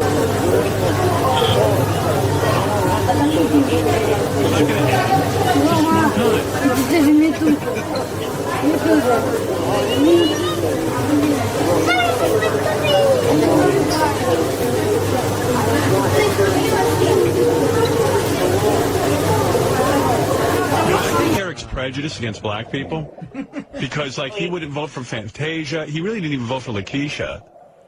Okay, yeah, that's why I voted for Ruben. And also, in season 3, not only did I vote for Diana, but I also voted for Latoya London, who is an African-American from Oakland, near where I grew up. I don't have any racist problems in me at all. So he just told you. Well, here, you know, everyone is joining the Vote Sanjaya movement. Here is Angelina Jolie. Hello, this is Angelina Jolie. I'm here to tell you, vote Sanjaya. Thank you. See? Everybody's jumping on the I bandwagon. want to adopt them. Right. And here's David Lee Roth. He's behind it. Hey, this is Diamond David Lee Roth. Vote for Sanjaya on Idol, baby. We're voting for Sanjaya. And Ozzy Osbourne is even behind it. Hi, this is Ozzy Osbourne. Vote Sanjaya. All right. Everyone's into voting for Sanjaya. So. How about I try to ruin your favorite show, Dancing with the Stars, by asking people to vote for Heather Mills McCartney, because I... All right. Go ahead. That's a good idea. I mean, no, don't do that. Don't ruin... Did you say you're going to ruin Dancing with the Stars? Yeah, don't get your radio show audience behind it. Hey, easy. I know what to do. I know what to do. Here's, you know who's on your side, Eric? That show is so boring and good. You don't like Dancing with the Stars. I bet you'll watch it with Heather Mills McCartney with the one leg. I'll only watch as much to get her phone number. That's it. The rest, I'll turn it off. I watched last season's premiere. I fell asleep during it. It was so boring. I fell asleep. You know who's with you, though? Who is against the Sanjaya movement? Crazy Alice joins Eric the Midget. Oh. But she doesn't like Eric the Midget. Now, listen to this message, Eric. Hi, Rich. I forgot to tell you about American Idol. I wish that little black woman win the shower used to be a background of a professional group, or that other big black woman. But I used to respect Eric the actor. Now he's Eric the Midget. When he got something against black women, why can't he vote for one of those? And I definitely don't want that fag, that sand nigger to win, that little teenager faggot to win. And I guess Gay Howard got that in his head. He wants to fight me just like he got a crush on Brad Pitt. I wish that teenager cocksucker lose, that sand nigger with that pretty hair on his head and that black skin. So Gay Howard, you're not going to win. Your fag not going to win. They rubbed me the wrong way just like you, kike, stereotype like you, talking about rub off black, well, rub off Jews relationship, okay? Their skin and their race. I'm a female Hitler sometime. All right, Alice agrees with you. She does not like Sanjaya. He makes Clay Aiken look straight. All right, but, there's a lot Wait, you don't want him because he might be gay? He's just awful. He's like a mix of Clay Aiken and William Hung. He's gay and he can't... You know who else wants you to vote for the Sanjaya? Michael Jackson called it. Listen. Hi, this is Michael Jackson. Woo-hoo! If you vote for Sanjaya, I promise not to sleep with little boys. And you know how hard that can be, so vote Sanjaya. Woo-hoo! Eric, all the stars want to vote Sanjaya. That was high pitch. No, that was Michael Jackson. Sounded a whole hell of a lot like high pitch. Well, then you better have your ears checked, because that was Michael Jackson. You better have your little ears checked. I would like him to vote Heather Mills back on the show every week. Me too. I'm not going to watch it otherwise. She better win. Well, Eric, I wish you'd join us this week voting for Sanjaya, but I understand. You could have some fun with us, but no. Once again, the answer's no. Eric can't have fun. Why should Eric have fun and be a little subversive? No, you can't do that. Can't have fun. Can't let that person be silly.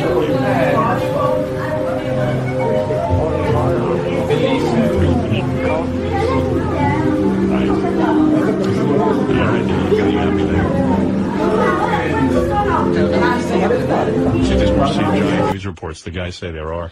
I heard a couple. I think even they talked about it on The View and mentioned you. All right. Hey, this is wild. Erica like this. First, I'll play you this, and we'll get to everything. There's a woman on a hunger strike because she doesn't want Sanjaya to win because it'll ruin American Idol. And she's on the internet with this. Have you heard this tape? No. Here she is explaining herself. This is the greatest. Hi, my name is Jay. Today's March 16th, 2007, and I'm here to announce that, like many other Americans, last week I tuned into American Idol to find that Sanjaya Malakar had not been eliminated from the competition. As a result of this, I'm going on a hunger strike. I'm doing this because I believe the other talented contestants who deserve a chance to win are being eliminated. Because there are other people that think it would be funny to try to sabotage American Idol by voting for a lesser contestant. Therefore, I'm going to continue my hunger strike until Sanjaya is either voted off, the producers rescind his spot in the top 12, or he graciously steps down from his position. If you'd like to end this strike, this Tuesday, tune into American Idol and vote for any contestant other than Sanjaya Malakar. If you'd like more info or would like to join this hunger strike, please go to www.myspace.com/starvation for Sanjaya. Thank you. Eric, what do you think of that? Are you going to starve yourself? I'm not going to go that far. What do you think of that broad? Is she for real? Yeah. Oh, yeah. I wish he was on my team. So You could stand to starve yourself. Yeah, Artie. I wish I could get into something, a cause, that would force me to do that. Not even the Iraq War will get you to starve yourself. Oh, maybe. You realize that it's the 4th anniversary of the Iraq War, and we're talking about this? Unbelievable. 4 years. There's supposed to be a big rally today on Wall Street to try to close it down. Yeah. Close the streets down.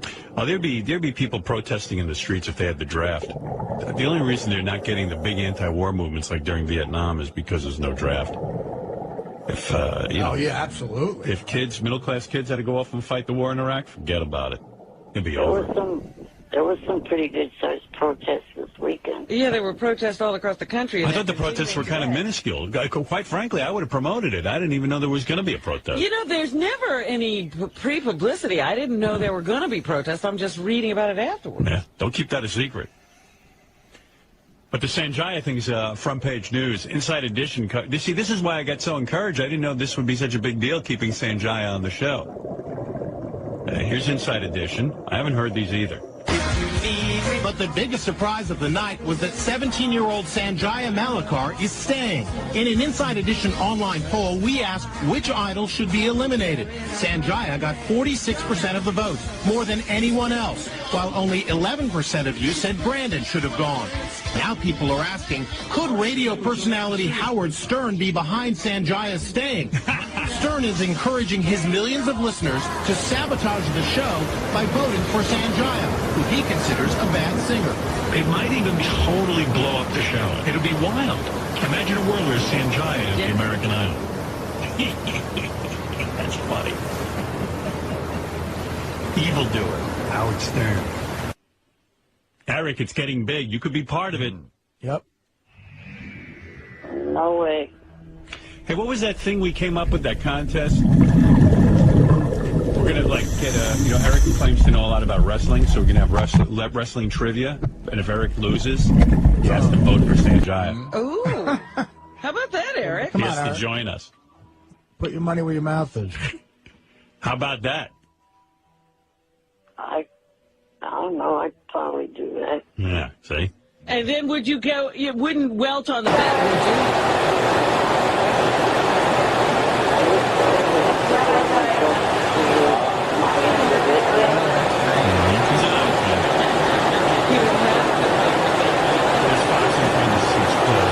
Sanjaya. Meanwhile, one final talking point, and that is, could Howard Stern be the reason that Sanjaya is still on American Idol? And for that, I turn to idolologist Brian Kilmeade. What's the deal with Sanjaya? Sanjaya. Sanjaya. Yes. I'm his assistant. Thank you very much. So this guy right here. Here's the deal. He is vying for the top 20, but he's certainly not top 12 worthy, and he certainly would deserve to be voted off last week. He's still there because Howard Stern, in his power, he is the most powerful man of all media, king of all media. He decided that he's going to win. And many people think that all the Howard Stern fans are calling and giving him votes. Well, here's the thing. Howard Stern and this guy have the same hair. That's why he likes him. Depending on which week it is, yeah. Well, Sanjaya usually has hair depicting the writer of the song that he's singing. No, but here's the thing about Howard Stern. He's not doing this because he actually thinks Sanjaya has a good voice. He's doing this because he's trying to derail how American Idol works. He wants to show he's more powerful than the most powerful show in the world. Exactly. So basically he wants the worst person, allegedly, who's left on American Idol, to win the contest to sort of show that you can flip this thing on its other end. And I think it's I don't know. I've had a problem with it. The whole thing is you get a lot of young kids who think that this Sanjaya, or in past years there was Chicken Little, or look at all the different hairstyles. Yeah, exactly. We're good looking and they vote on, again, we're talking about looks. We're back to that cute word. That's right. I'm worried about vote for the worst. People are out there just trying to derail the successful show, so they're voting for who they think is the worst. And they've said that for the last 3 seasons, and yet it does seem like the best person does wind up in the top 1, 2, or 3. All right. Hopefully. Yeah. Oh, come on. How great would that be if Sanjaya won? I'm really going to stay up this time and vote for Sanjaya. They act like the world will come to an end if this happens. This is the great... I mean, who wants this to stop? The View went into it. I mean, you want more? Yeah. You should see the amount of press. Come on, Eric. This is great. Come on. Eric, if you join us, maybe it'll work.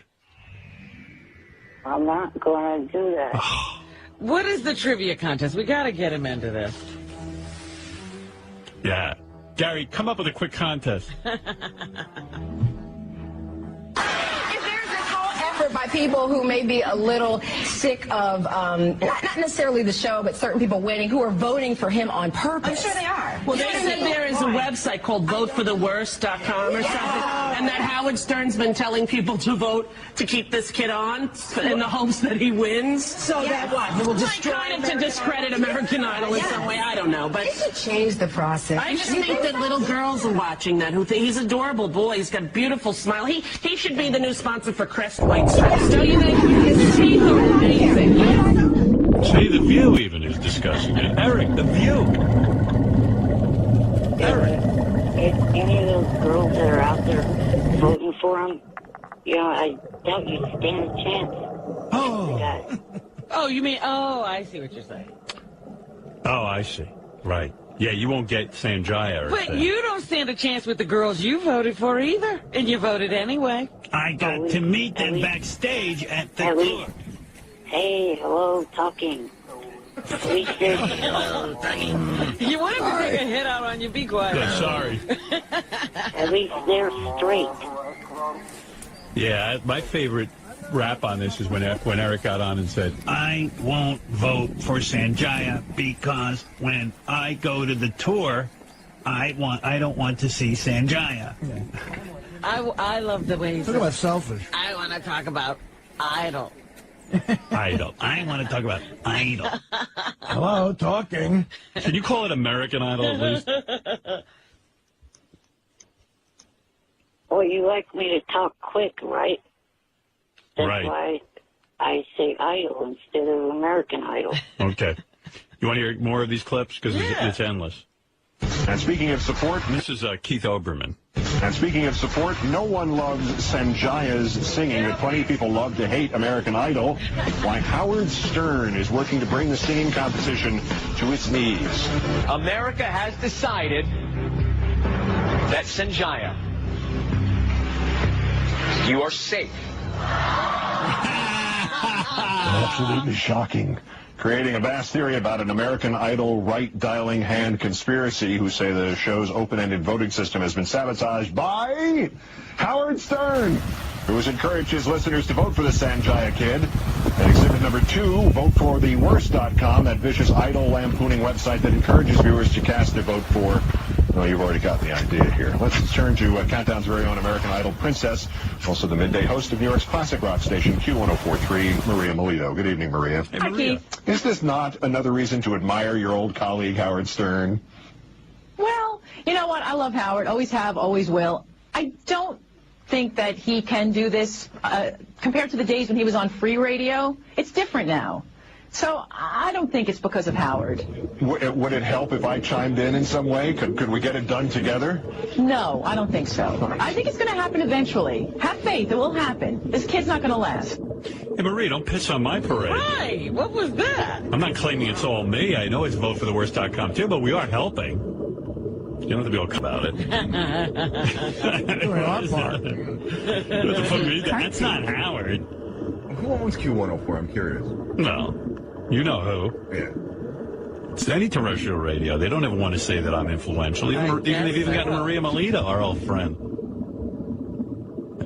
Eric, you've got to get involved, and you've got to join our side. If they can get to Maria Melito, they can get to anybody. Oh. I'm not joining with you guys. Wow. You put a buzzkill. Do you ever have fun? Yes. The answer is no. He's lying. Last month, when I went to the WWE pay-per-view and went to the VIP party, met Shane McMahon and also Teddy Long, Brian Kendrick. We got it. You have fun. We got it. You met a lot of wrestlers. I'm into all of the gay things. American Idol, wrestling. You met a lot of 3 dudes. more. Do you want to hear any of them, Robin? One is G4, talking about the attack of attacking the show. John Gibson. Oh, John Gibson? And Laura, John Gibson from Fox. And Laura Saltman from MSNBC. Let's hear John Gibson. But the judges and America seem to be stunned that Sanjaya is staying. And who is voting for this kid? With me now, one of America's favorite idols, season 1 runner-up and co-host of the new show Idol Tonight on the TV Guide channel, Justin Guarini. So, Justin, can you explain this? You know what? I don't think anybody really can. I mean, Sanjaya has just, he's got probably a very loyal contingency of fans. But I would say there are people like Howard Stern, websites like Vote for the Worst, I forget if it's .com or .org, doesn't matter, but it's a website geared towards voting for who they believe is the worst. I mean, I think there is a faction of people who are really voting for Sanjaya to stay, be it for better. We're betting against the house. It's like craps when you bet against the guy rolling. You got to choose one side or the other. Or worse. Why? That's a great question. You know, I mean, I can see, like, you know... Whatever. Oh, forget that report. Hey, Eric. Yes? Maybe this will convince you to vote for Sanjaya. I'm going to bring someone on the phone now who I think you might be familiar with, and you'll probably be a little bit starstruck. Arnold Schwarzenegger, the governor of California. Governor, good morning. Yes, good morning, Howard. And say hello to Eric the Midget, our guest. Oh, Eric, how are you? Morning. And Mr. Governor. Can Eric hear the governor? I want to make sure. Eric, can you hear the governor? Yeah. All right. Mr. Governor? Yes, yes. Have you heard about America? Do you watch American Idol? Absolutely, yes. Maria and I, we love the show. Well, you have kids, right? Yeah, your kids must love it. Of course, yes, yes. And what do you think about this idea of voting for Sanjaya? Let me tell you something, Howard. I've heard you talking about this, and Maria and I both agree this guy, Sanjaya, is a true underdog, and I tell you what, he's fantastic. We absolutely love him, and we would totally vote for him always. I think he should win. To be totally honest with you, Howard, I know we joke on this show a lot about a lot of issues, but this is one I can totally back you on. Love that Sanjaya. Because Governor, and I know you're a fun-loving guy and you love a joke. Right. It's fun to vote for someone who maybe never would have a chance to be the American Idol and see how it turns out. Right. It's the American way. This is the American way, you know, and I think also, you know, somebody like Eric, who is disabled or has a disability, should understand this. This is someone who is the dark horse, who's kind of the fall guy, and to vote for him is wonderful. It's great. So you became governor in a sense, that you got in on this quirky kind of election they had, and you were the underdog, you were the dark horse? Absolutely, Howard. You know, I was an immigrant, of course, coming from Austria, and, you know, I was Mr. Lippy, of course. Yeah. Eric, what do you think of what the governor's saying? Certainly now you agree with him. No, I don't. Wow. You're not agreeing with the governor? In fact, the last election, I voted against him. Oh, jeez. That's great. Who did you vote for? Who'd you vote for, Eric? One of the Democrat candidates. I can't remember. He doesn't even remember. You don't even remember, Eric. Okay, here, test your memory. Last night on The Apprentice, what was the team that visited you in your office? You see, this is what I'm talking about, Howard. Eric's a little communist. Yeah. You get this guy on here, and he's going to talk about my first president. No, it's not The Apprentice, and we did that a while ago. You know, think about Eric. Hey, Eric, how do you vote? Like, do they have to put up, how do you actually reach the lever? No,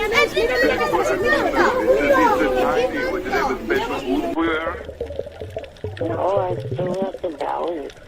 I first tried the automated touch screen, and then that touch screen machine started to eat the ballot, so I had to just fill it out by hand. Right, right. So you had some technical problems, right? I bet you his vote wasn't even counted, Mr. Governor. it was half a vote. It doesn't even count. All right, so by the way, as long as they have the governor on, is everything going okay? Everything's fine, Howard. You know, we're doing some things.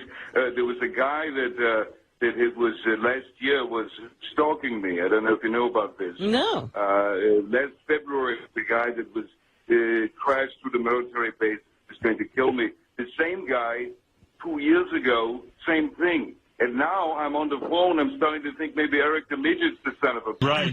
Hey, by the way, Mr. Governor, the guy doing, yeah. do me a favor. Fix Eric up. You could cut off his Medicaid, couldn't you?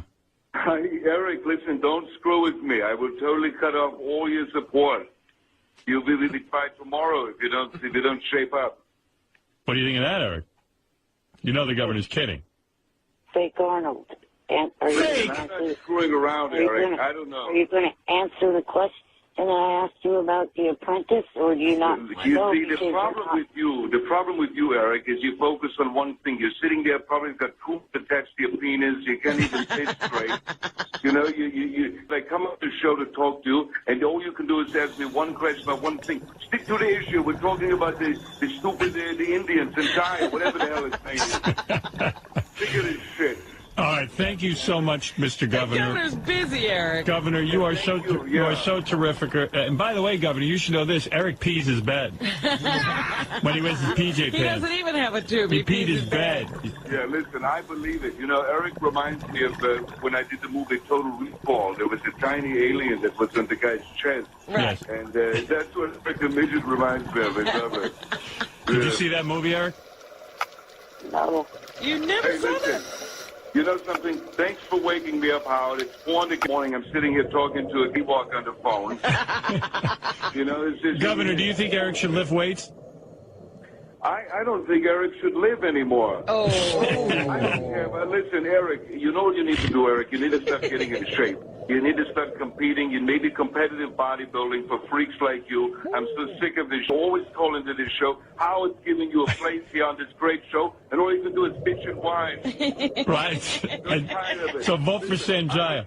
But I want to say something, Howard, before I go. I hope that Sanjaya wins, right, just so that Eric can sit there in his little chair and cry in the darkness of his stupid room and take a crap in his pants and give a shit anymore. Wow. Thank you so much, Governor.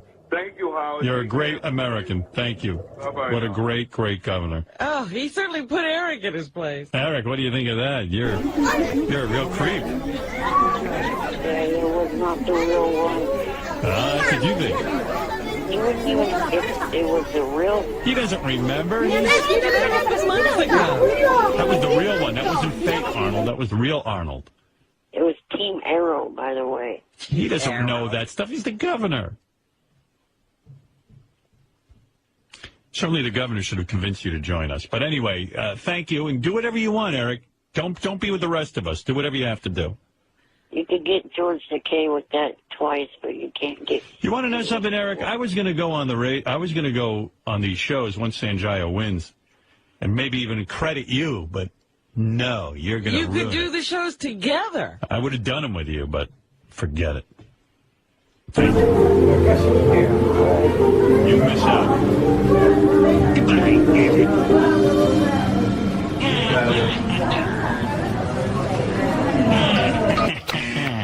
Thwarted again.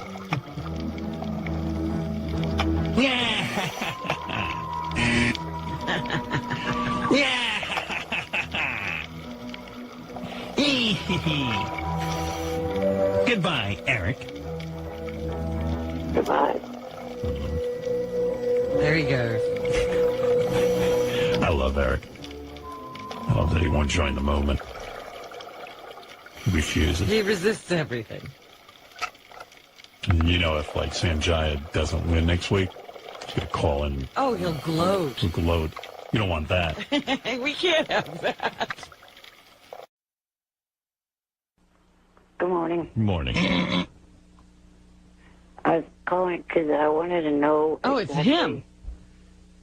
I wanted to know exactly what the time frame was that Colin Quinn wanted to do this movie. All right. I'll tell you what I know. Why? Is your schedule filling It's already up? getting to be difficult. Well, I got an interesting call, by the way, when you're done. I got to tell about this movie. He does have a tour coming up, Eric the Midget, to find Yeah, and that can't be postponed. the guy does have a life. Now, from what I understand... Plus, Johnny's been telling me that he's been getting emails and calls and stuff from people trying to get in touch with me through him about trying to do other projects with me in June. In June? Oh, sure. June is filling up, Howard. So, Eric, June is not a good time for photography and principal photography? What are these other projects? He hasn't given me the full details. All right. Well, let me tell you what's going on as far as I People know. are interested in, working with me. Does someone want to throw you at a bachelor party or something? It'd take a whole army to throw you, fat ass. Eric, here's what I know. The information I've received from Colin Quinn yesterday is probably the same information you heard. He is now in the middle of writing this script. He anticipates being done with the script, I believe, in a week. He needs another week to polish it, if you know what I'm saying. So maybe you'll be shooting in May. Maybe you'll be shooting in May. If June doesn't work out, then either we shoot May or July. No, we'll just cast someone else. No, why? Why are you being that way? Because he's always going to hold us up. No, he didn't hold anyone up. He's trying to clear his schedule. What have they got for him to do in June? You think it's going to be more important or bigger than this movie? It could be. Eric is emerging. He has his own website. Now you're being resentful. See, you're treating Eric with a lack of respect. I mean, the guy's got something going on. He's got a charisma. All right. Go ahead. Blow this opportunity. Echoing Witch. Oh, shut up. Echoing Witch. Shut up and go back to obscurity. We're trying to put you in a movie. Something else that was interesting.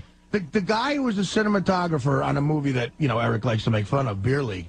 Beer League is not his only credit. He's an enormous fan of yours, Howard. That's he did a nice job on the movie. And he's good at working insanely quick, and he has got an incredible resume, this guy. His name's Dave Phillips, and he called and offered to shoot the movie with Colin. Wow. Yeah, as a cinematographer. Wow. The guy is really talented. He is. Eric, did you hear that? A well-known cinematographer is already vying for the job. Dave Phillips. He's amazing. You could Google him, as a matter of fact. Dave Phillips. He's unreal. So go ahead and do those other projects.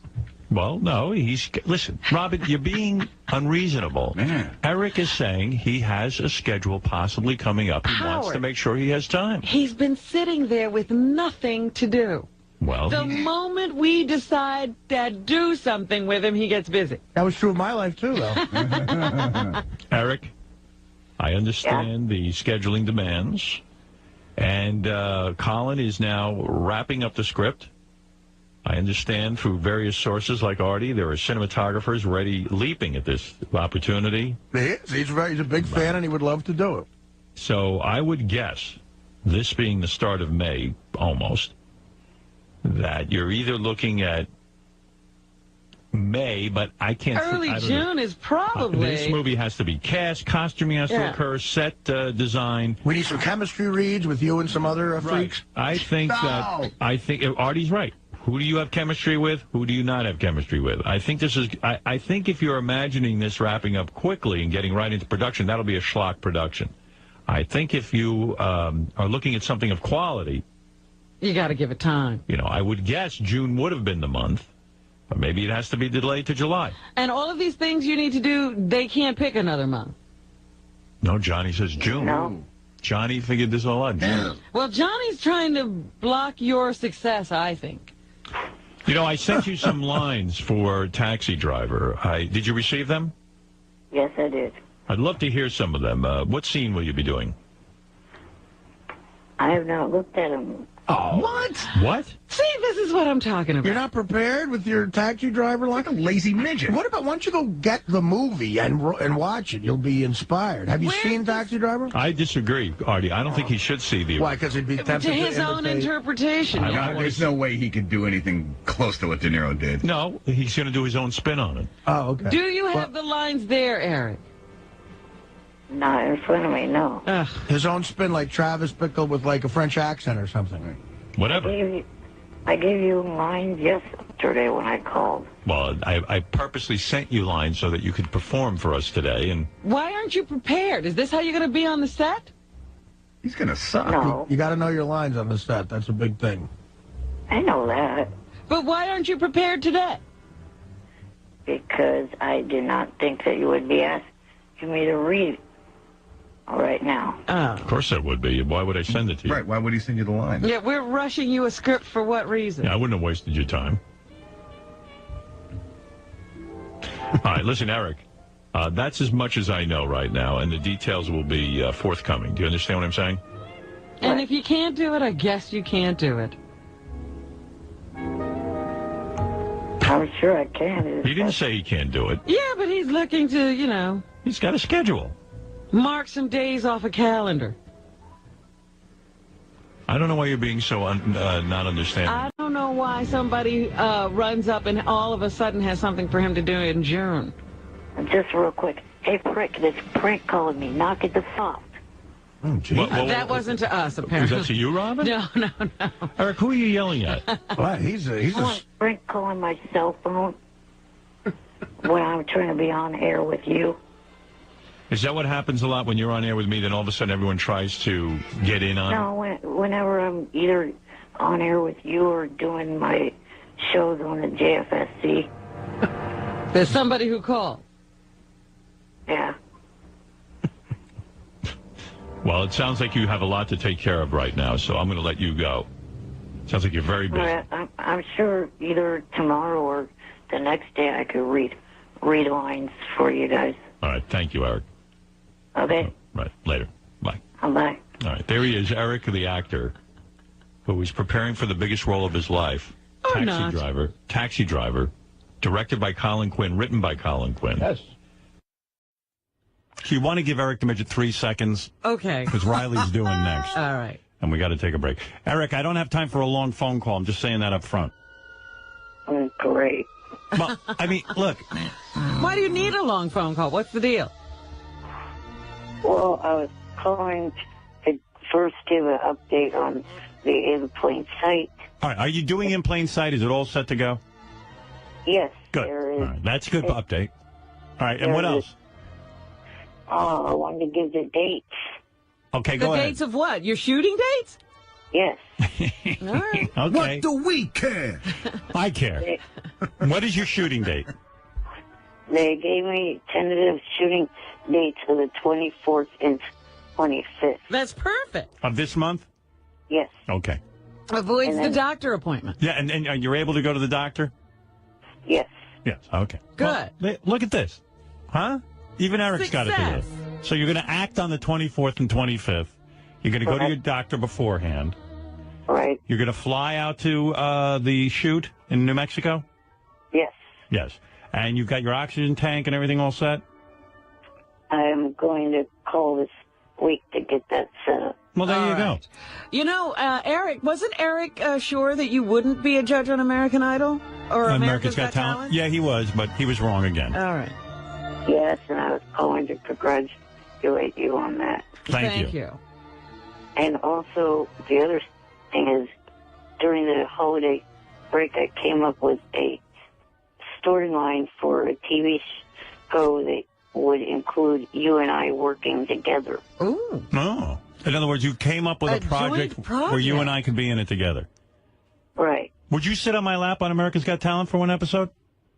No, I am a 37, almost 37-year-old adult male. I'm not going to... What's the big deal? No one's going to think we're gay. But you're a cute 37-year-old. Imagine you tune in America's Got Talent. They're And like, there's somebody on your lap. and Nick Cannon goes, "Here's our judges," and then there's like this Eric the actor is on my lap. And Now, the judges on America's Got Talent, they don't walk out like the judges on I don't know. Other shows. I don't know. You're not just sitting there, because you'd have to carry Eric. I just think America would love it and be like, "Hey, who is that, Schmeagol from Lord of the Rings?" No, it's Eric.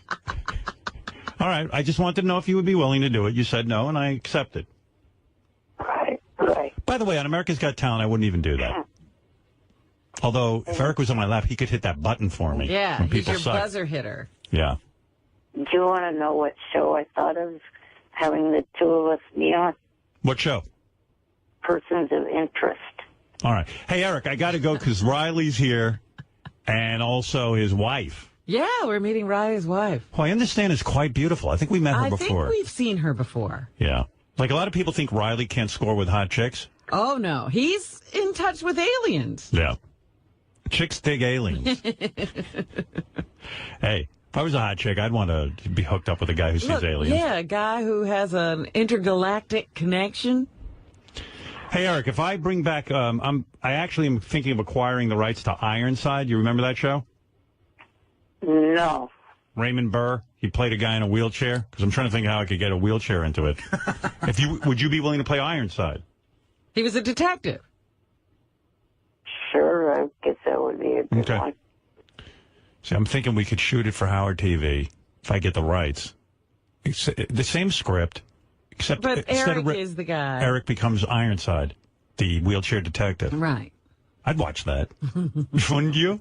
I'd have to watch at least one episode. Just to check it out. Yeah. Right. I might get hooked. It's like me on America's Got Talent. You got to watch at least one episode to see what the hell I do. I know. I mean, everybody's going to be waiting for the first time you judge something. Right. They're just going to be sitting there waiting to hear what you have to say. I might just hit the buzzer on the first person just to get it out of the way. But now, speaking of watching at least one episode, I watch at least one episode of a show that probably is going to fail. The new show on ABC called Work It. Yeah, I taped that. I haven't looked at it yet. It's about two guys who dress up as women to get jobs. I don't want to see guys dressing up as women. I see enough of that on the street. Yeah, apparently Glad's really upset about the show. Of course they are. Because it's like, hey, what is that? They said it's going to hurt transgender people. Transgender people can't be hurt any more than they are. I mean, they've got the stick. I mean, let's be honest. All right, Eric, I got to run because I got Riley here. I don't want to be rude to him. All right, I'll give you more details about my person of interest idea. Why don't you write it down? Have you got a No, that's okay. Just tell me about it. Come on, write it down. And I'll send you some kind of information on this Ironside thing. All right. All right. Bye. Didn't Tom Hanks do a thing where he dressed up as a woman? Yeah, there was bosom buddies. Bosom buddies they had. Why is he, isn't that an old idea? It's a very old idea. Yeah. Hey, Eric. Hello. Hi. I'm an amazing guy, Eric. I'll tell you why. Okay. No matter how much abuse you heap on me, I continue to help you. And I don't even know why. Why should I? It's funny. When you were on the air the other day and you were insulting me by saying, you're some radio host and you're something. In 8 years, you've only got me 2 acting jobs, which I think is an amazingly nice thing I've done for you. For a guy who doesn't act. And you continually tell me how I'm a piece of shit. But all of a sudden I get a call. You say on the air, gee, I wish I could be a Mary McCormick show in plain sight.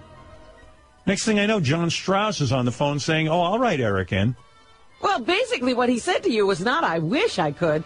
It was like, you should be getting me on that show. Who else in your life gets you anything but me? You're not even the least bit nice to me. Well, it's funny you use the word abusing you. Yes, you're abusive. I don't get that on my end. That's true. From you and your fans. Again, we can't take responsibility for what audience members or listeners write, Eric. And Robin, get it right. I am an actor. I've been acting for 8 years on this show. Acting what? My real personality is nothing like what you are hearing now. Oh, come on. I'm retarded. Eric, this is so you. It's not acting. Besides, Eric, how are you? John, hi. Hold on 1 second here. I'm in the middle of a discussion with Eric before I let him on the phone with you. We're arguing with Eric. We're in the middle of an argument with Eric. Eric, how are you an actor? I say to you the other day, would you play a bad guy? And you're like, no. Yeah, you won't be a drug addict. You won't be a criminal. Hey, John, what kind of role do you have in mind for Eric? Not that I'm allowing this to happen yet, because Eric owes me an apology. Well, we're a few months away from actually shooting. We just started up again with our writing staff, so we're talking about different story areas. So this would be the time. This would be the time. I really just I had heard the list of demands last week and thought, I called Mary and we discussed it and thought, well, maybe we could make some arrangements to Eric to have you on for. But did you hear he won't even play? Hey, listen to this. Hey, Eric. Yes. Would you ever play a stalker? No, because I've been accused of that in real life, and I haven't. All right, so you don't understand that no one would think you were a stalker. It's a character you play. But I've already been called a stalker by but you so what? and the show. What? right, let me ask you this. Would you play a person who killed a dog?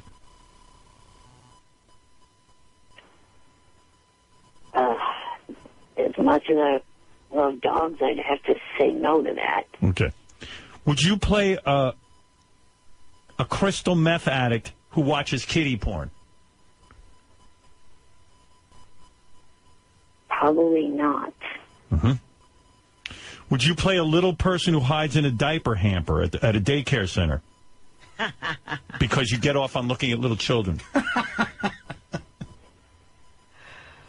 Again, probably not. Would you play a member of Al-Qaeda? No, I don't think that would even fit.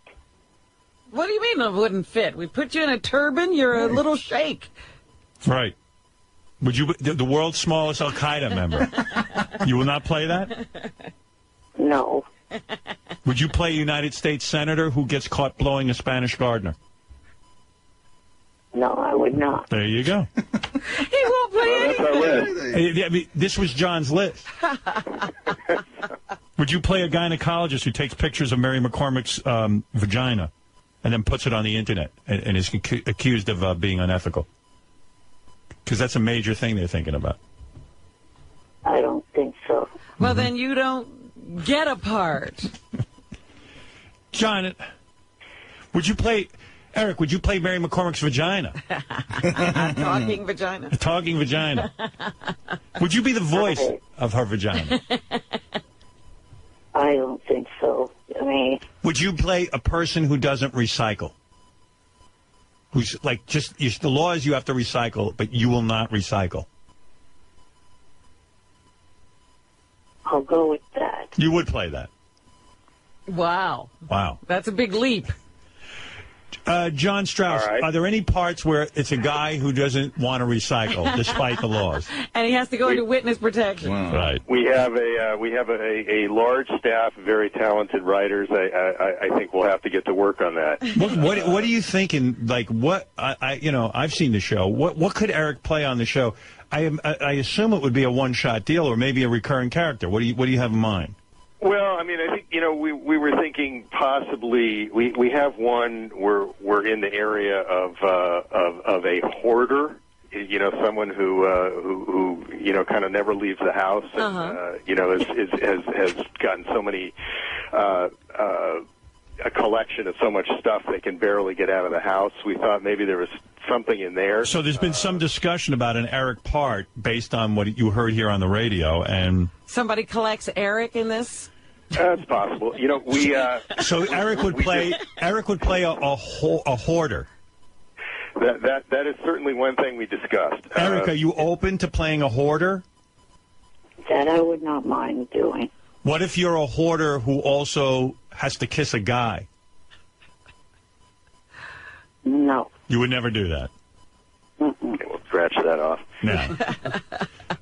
That'll get him out of the house. You would not play a gay hoarder? No. Wow. Robin Williams was in that fantastic movie where he played a gay man. You know what I'm talking about, Robin? Robin Williams? Yes. Wasn't he in La Cage aux Folles? Oh, yes. I completely forgot about that. I mean, Robin Williams is not gay, but he played a gay guy.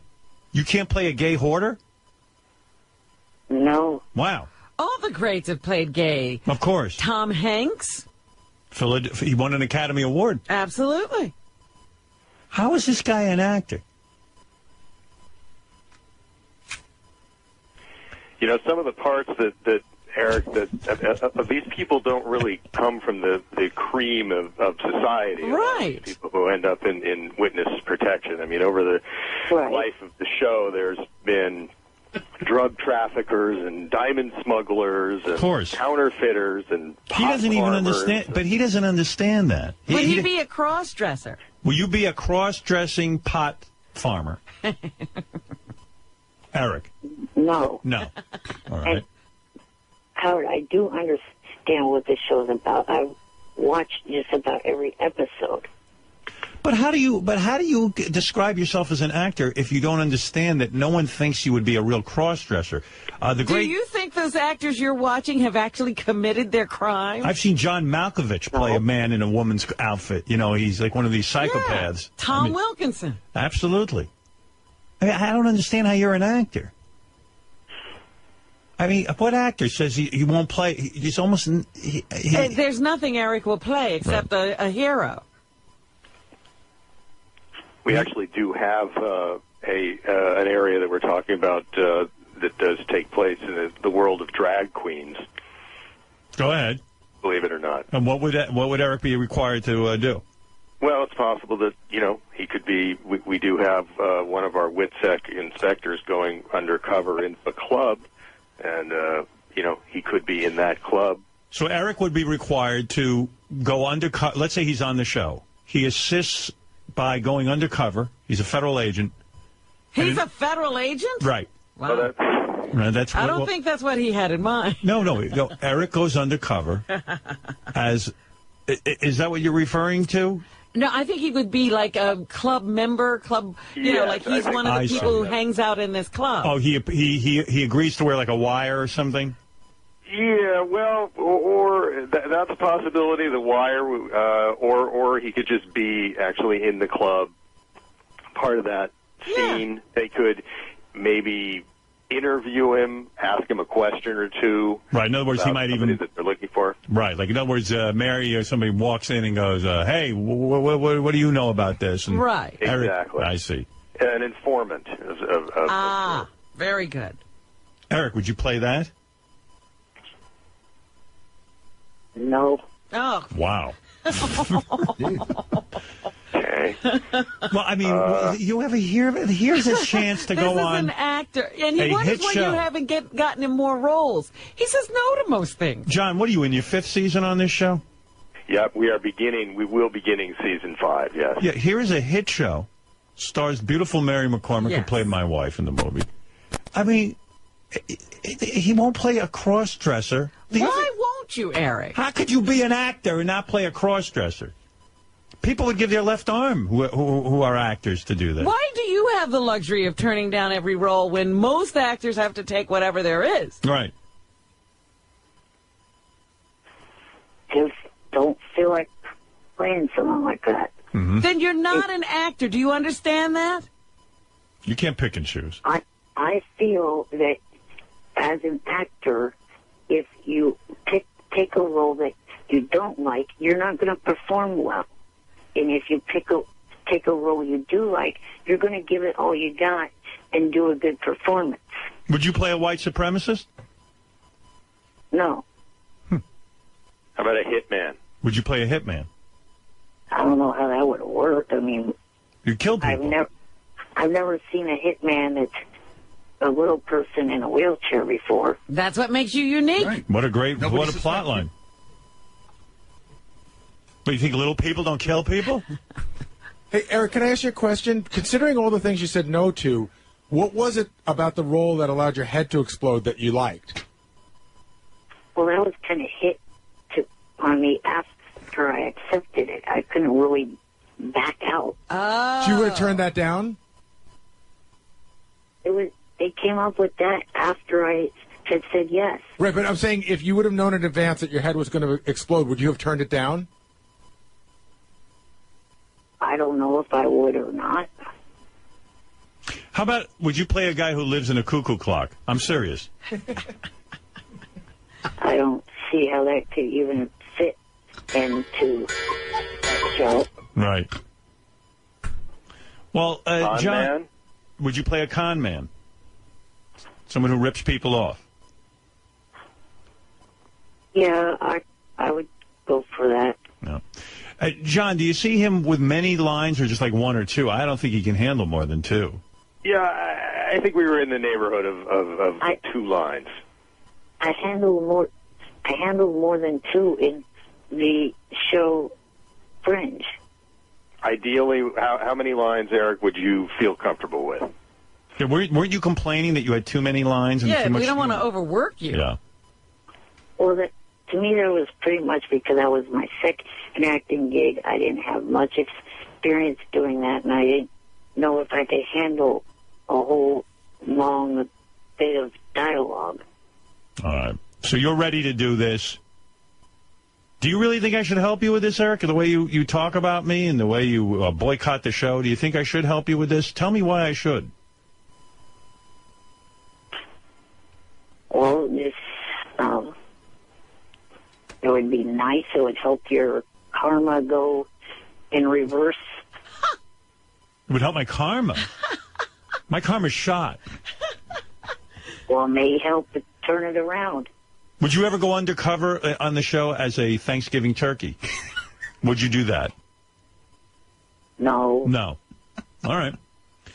So, listen, John, you're a nice guy. John Strauss, executive producer of In Plain Sight. The guy's a super talented guy. Do you know he wrote the movie Something About Mary? Really? That's One correct. of my favorites. And you also wrote the incredibly huge phenomenon, which is the Santa Claus movies for Tim Allen. Is that correct? That is correct. There's a guy, Eric. So this is a very talented man, Eric. Right. You going to go on the set and act professionally, or are you going to moan about everything? I acted professionally on the 2 sets that I've been on so far. Yeah. And John, you have something in mind for him. Yeah, we have a few different things. I really just wanted to, to see what kind of latitude we have, and not much. Now you know. Yeah, a little on the narrow side. Why don't you write a part from a man who thinks he's an Ewok from the Star Wars movies? Eric, are you good with that? Would you play a guy who believes he's an Ewok? I guess I'd go with that. Okay. You have to get into the costume. You would dress up as an Ewok? Well, those Ewok costumes, no one sees who's in them because they Right. That's correct. cover the face and everything. That's right. You would be an Ewok, but it would be you inside there pretending that you're an Ewok.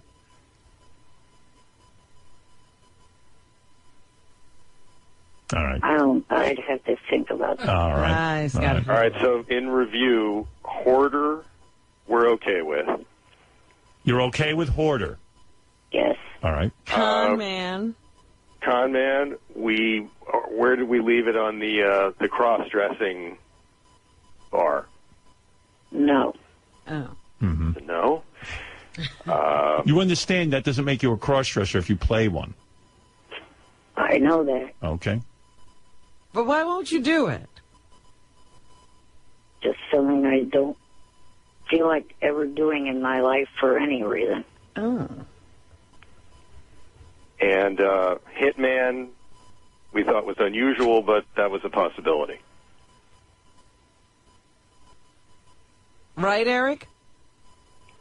Yeah. Oh, okay. Okay. John, it was a painful discussion, and yet we did learn a few things. Good luck. A little ways down the field here. John, I don't know why I must be out of my mind, but I'm going to sanction this. Eric has threatened me. He has told me he won't do the show anymore. He's boycotted us, He's yes. boycotted the show. He sends me lists and lists of demands. There's no reason on earth why I should do this for him, but I'm going to yet once again because I'm a nice guy.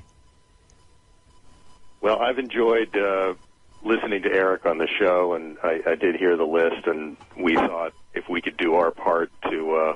and who knows, John, maybe Eric will even thank you for the opportunity. I think he thanks other people. He just doesn't thank us. Maybe he'll even thank me, but I'm not holding my breath. You know what I'm saying? I understand. Eric, is it, we do shoot the show in Albuquerque. Oh, good luck. Mexico. Good luck getting him there. I can't go. I need my oxygen. I need a 5-star accommodation. I need. Are you going to be a pain in the ass on this, Eric? I've never said anything about needing 5-star accommodation. Okay. Perhaps that was an But exaggeration. you're going to have a lot of demands. Can you get to Albuquerque? Yeah, I mean, it will be a little difficult, but it could be worked out. Howard, I think in the last one, did they have to rent you a van? Yeah. They had to get an SUV and a driver to drive from here to Vancouver and back. Oh my God! Hey, John, you're a top television guy. They don't explain to Eric that they don't care. They hire an actor and the actor has to show up. That's pretty much the way it works. I mean, we generally actually we will fly if we cast somebody from L.A. We will the show will fly them to Albuquerque. So I imagine we can make some kind of arrangements. Right. If there needs to be a van. You got to write him in as like, you got to let me in on the writing of this thing. I want him to be a guy who lives in a small town in the West. He gets elected sheriff, but he rides around on a Shetland pony. Would you play that, Eric? With a big cowboy hat? You play that, right? That sounds ridiculous. Oh. No, it's what's ridiculous about it? Any way to work that in, John, where he's on a Shetland pony and he has a 10-gallon hat on? We have plenty of horses in New Mexico. Right. So yeah. we could make it work. So homeless person was one other, that was another area. Would you play a homeless person, Eric? It'd be the second time I've done that, so sure. Sure, okay. I think you're getting typecast. Right. By the way, the show is called In Plain Sight. It stars Mary McCormick. John Strauss is the executive producer. I've got Eric on the phone with the executive producer of a TV show. Most actors would give But you don't do that much for him. I don't do anything for him. Will you admit that I'm a great guy? Repeat after me, Eric. Howard Stern is a great guy, and I love him for the opportunities he gets me. Howard Stern is a great guy, and I love him for the opportunities that he gets me. Thank you. Wow. Well, thank you. Even if I put the words in your mouth. Finally. And I'm sure that, John Strauss, I want to thank you for even paying attention to Eric and his acting. And when can we expect to see this, if all things go well, John? It's going to be a while. We start shooting again in January, so we'd probably be airing, in next March. So we've got some time to iron this out. All right, good. And I can certainly come back with some lists. Yes, Eric. Right. I figure that it would be a little while, given the fact that Mary McCormick's pregnant and probably going to be delivering soon. That is correct. Right. All right, Eric. Thank you, Eric. Thank you, John. And I'm going to keep a close eye on this situation. And if it happens, it'll be a miracle. Yes. All right. Thank you, Eric, and thank you, John. Thanks. No problem. Right. Bye-bye. Well, there's Eric. Good morning, everybody. Welcome to the wrap-up show. I'm John Hine, usually joined by Gary Delabate. He's in the studio, but J.D. Harmeyer and his new specs are here. Hello. Hello. How are you? Teddy Microphone back on the board. Hope you're feeling better, Ted. Steve Brandano taking the calls, 888-STERN-100. 888-783-7610. That's the number to call us to talk about everything that happens on the Howard Stern Show. And as always, we've got plenty to discuss. Ralph gets hired by Howard to dress him for America's Got Talent, and Robin objects to him only wearing one suit. A hidden track of the Doors confirms Howard's hatred of the band, or he doesn't like the band. Scott the engineer was joking when he asked for preferential treatment for his son on America's Got Talent. You're shaking your head, J.D. Always joking. Everything he says is a joke. Is that his excuse to get out of saying something he regrets saying, or do you think he's really joking? It's definitely both. It's at least both. I'm sure, yeah. Thinks he's funny. And do you find Scott to be funny with his jokes? He's funny, like, you know how when you see something that where someone's supposed to be funny, but they're really not, and it's just painfully bad. That's funny to me. So you're laughing at him, not with him. Yes. All right, fair enough. Richie Wilson's eulogy for his dog brings Howard closer to his dog. It was very sad what Richie had to say.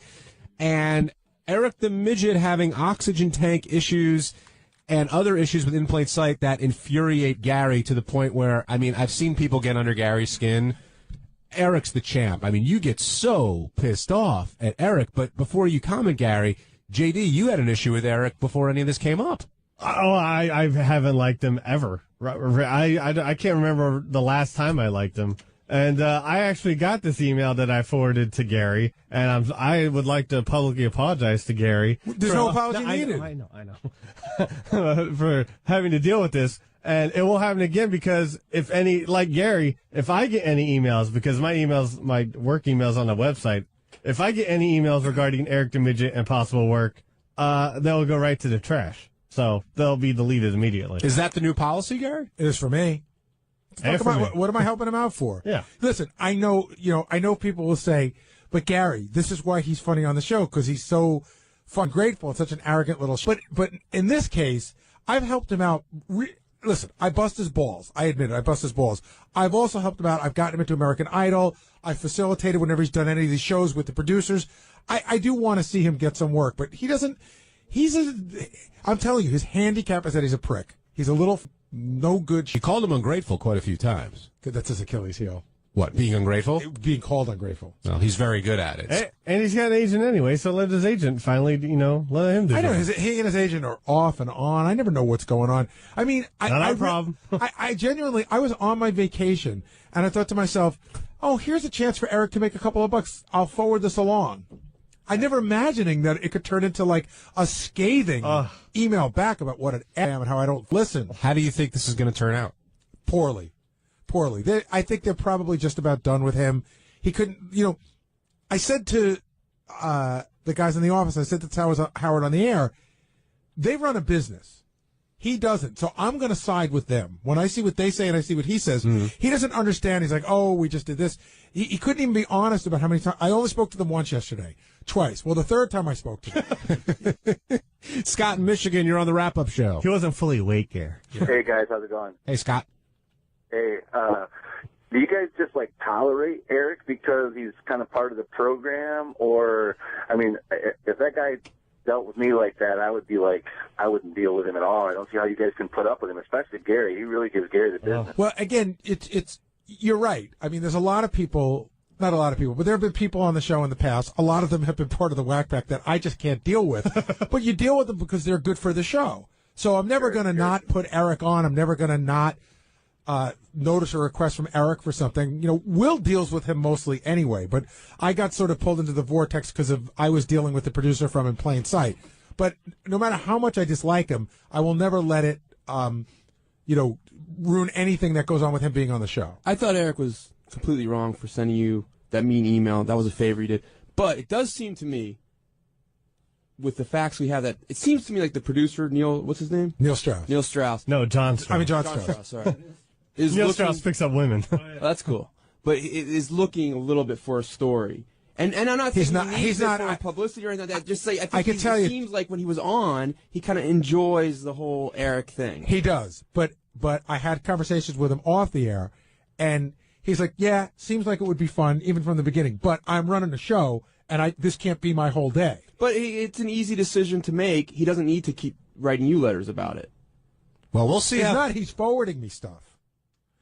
In other words, he's forwarding me stuff like he's trying to facilitate this, and over and over again, Eric has issues. Well, it's like grade A, 5-star issues. It sounded like Eric said, and it's like a lot of these things we don't have the exact facts. I don't believe a word that comes out of the little file. Did they give him dates, and then they said, wait, we need to change him to these dates? That's what he says, but I don't believe him because, again, they run a business and he doesn't. And when you said it was the last 2 days, was it they said any of these days are possible, and Eric chose the last 2 of what they offered him? The email that I read was Eric has moved his days because he can't get an oxygen tank, and the only 2 days he can do are the last 2 days we're shooting. That's what I read. And this is a business where you're used to dealing with divas. And change. But you don't believe a word Eric's saying. I think Eric believes what he's talking about, but because he doesn't function in the real world, I don't think he understands how the real world operates. I think he thinks he's right. I don't think he's flat out lying. He thinks, well, I need to do this, I need to do that, because that's how I mean, really, what's Eric's schedule? Get up, eat. I'm not sure what he does on a day-to-day basis. I'm just saying he doesn't follow a schedule. So when he has to follow a schedule, I can understand why it might be difficult for him. It's nice that you put it in that order, though. Eric, the vile little thing. That's what a woman contacting Howard 100 News is calling Eric the Midget. The woman providing a transcript of what she claims is a creepy online exchange with Eric the Midget. You've got nice breasts. Would you ever show them off? Eric allegedly asking the woman. Would you ever have sex with a virgin? I have a hard-on right now. Eric allegedly telling the woman. I'd love to play with your breasts, nipples, and areolas. How does she know it was really Eric? She doesn't. Ha! Shuley speaking to Eric the Midget. Eric the Midget, according to Shuley, not denying this was him. Wow. Eric allegedly concluding with this: "Please let me lick you sometime." Eric the Maniac, today on Howard 100. All right, I look forward to that Maybe story. he'll like that nickname better. Eric the Midget. Good morning. Did you vote for Sanjaya? No, I voted for. Thank you for voting for contestant 5. Who was that? Lakeisha? You know what? I don't think Lakeisha was so good last night. I thought that, quite frankly, the backup black chick was better. You know, the background singer. Right. You know, I don't think... And Lakeisha, let's face it, she just doesn't have a look. Anybody else. She's a big, fat black lady who looks about 55 years old. She looks fatter than Aretha Franklin. She looks older than Aretha Franklin. And Aretha Franklin... Never make it. Aretha Franklin's better than Lakeisha. I mean, let's be honest. No one's going to sit and... You know, you want a certain look. At least the beatbox kid has an original sound. And he looks like sort of like a... You know, that Justin Timberlake type stuff that chicks dig. Can I ask Eric a question? Yeah. Eric, I have this on good authority. Did you send Ryan Seacrest an email discussing the Howard Stern conspiracy? Yes. Oh. You're too funny. I'm a CIA hole. Did you get an answer? What? No. Read me your email. Ryan's not answering. How'd you find that out, Gary? Someone told us. Yeah. I don't have it. How many You times? have a copy of it. No, I don't. How many? Robin, no, I don't. Of course you do. In your inbox, there's a sent box. Don't tell me you don't have a know copy. about that? You know what to do. You know what to do. There's a copy of every one of your emails in there. I'm not logged on to AOL right now. Log on. No. Yes. What do you mean, no? What'd you say about Ryan Seacrest? Tell us. Don't be embarrassed. Dear Ryan. I love you. You have a hot ass. What did you say to him? I just told him about how you and the website are trying to ruin the show. What could Ryan do? So you snitched on me. You told Ryan about what I'm up to. Yes. But really, what could Ryan do? Hey, what's Ryan going to do?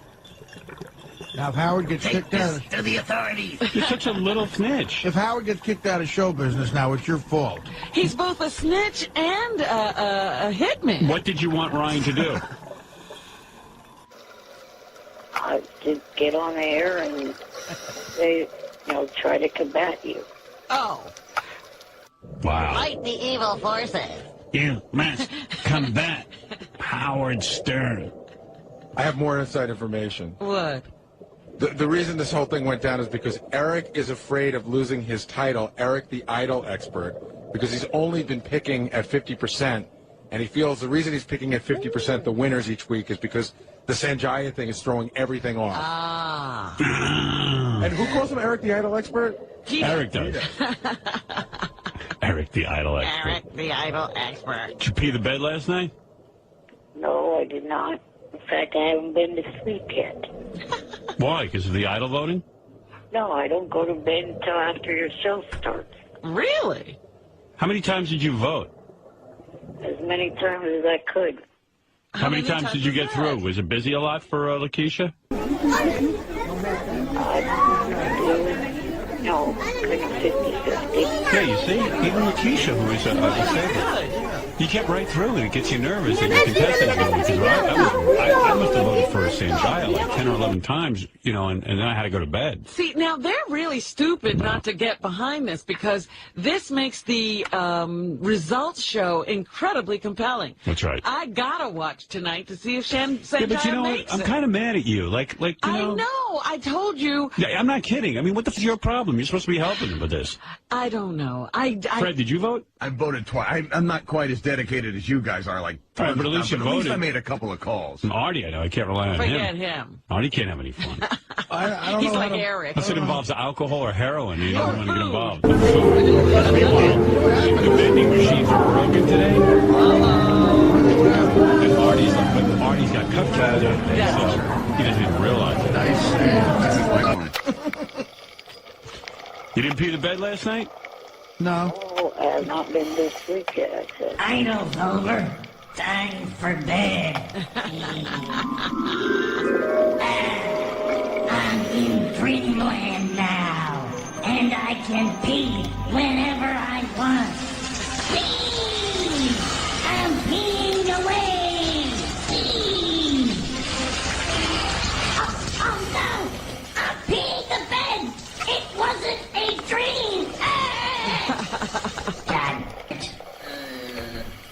You know what kills me about you, Eric? I mean, I'm the only show that really puts you on and embraces you. And, like, you're busy telling Ryan Seacrest on me and tattling on me. And just, he's such an ingrate. It's really true what they said on that website about That made you the third most popular midget. Yeah, I mean, you really are an ingrate. Is it ingrate or ingrate? Ingrate. Great? Yeah, I think. All right. I believe you're right. Yeah. You're the opposite of great. You're ingrate. I'm Eric the Ingrate. Should be ungrate. But look at your goal was to get us talked about on the biggest television show since I Love Lucy for 10 minutes. That would have been the greatest thing ever if Ryan Seacrest talked about it. For us. You know what I mean, Eric? I mean, like... Who are your real friends? It's not Ryan Seacrest. I was kind of looking at it this way. If you guys ruin Idol, he loses a job. What do you care? But who are your friends? You may want to save his job. Who are your friends? Yeah, what has Ryan ever done for you? Well, you're a snitch. But he's an idiot. Ryan Seacrest doesn't give him the time of day. Or he's not referred to me as midget. Yeah, he doesn't refer to you. He doesn't know you. He talked to me once on his radio show and once on a TV show. You mean you got through? He doesn't know you. You got through like anyone else gets through. We put you through. We give you a special hotline number. We gave you Sirius. Yeah, we did. What's Ryan? Now I'm getting mad. Oh, we sent him to the WWF. I don't think Ryan Seacrest ever gave a shit about Eric. You know, we're having some more issues with Eric now too. Remember we wanted to do this wrestling thing? Yeah. You know, we're wrestling trivia, and a guy's going to come in. If he loses, you know, he's going to get balls on his face. And if Eric loses, Eric has to vote for Sanjaya. So Eric, we called him yesterday, and he goes, "What's in it for me if I win?" So we go, "Well, what do you want?" And he goes, "Well, what? I want a list of demands that you're offering." And we're like, "Well, what do you want?" Whoa, Gary, shut up. Hang on a minute. Oh, you. I did not say that. Jason was the one that said, "Okay, make up a list of 4 things." Right, but you're the one who said, you're the one who said, "What's in it for me?" Yes, but you're putting words into my mouth. I did not say it the exact way that you said I did. All right, so if you win, what is it that you want? Shut that big mouth of yours. Okay, if you win, what is it that you want? I don't think I want to go with this right now. What? Go with what? What are you talking about? What if I get Sanjaya's sister to blow you? Oh. The midget's being difficult. I feel it's a trap. A trap. Trap. What are we going to do? How's it a trap? Well, what you just said there with the fact, make a list. And then I come to you with a list, and you say it's another ridiculous list of demands. Well, how do I? Just tell us what you're the one who said. What's in it for me? And we said, well, what do you want? And you said you want me to tell us what you should win, but I don't know you, so you tell me what you want, and then we'll talk about it. Hey, Slobber, how many times did you vote for Sanjaya last night? As much as I could after I left for work, or I was still at work doing it. I was just dialing. It was money. Did you get through a lot? Yeah, I hit the slot machine on that dude. He's gonna win it, Eric. And hey, Howard. Yeah. I've been talking to Eric, and he's kind of made me mad because he's turned his back on the ETM. Sorry, I'm a little nervous. The ETMLA.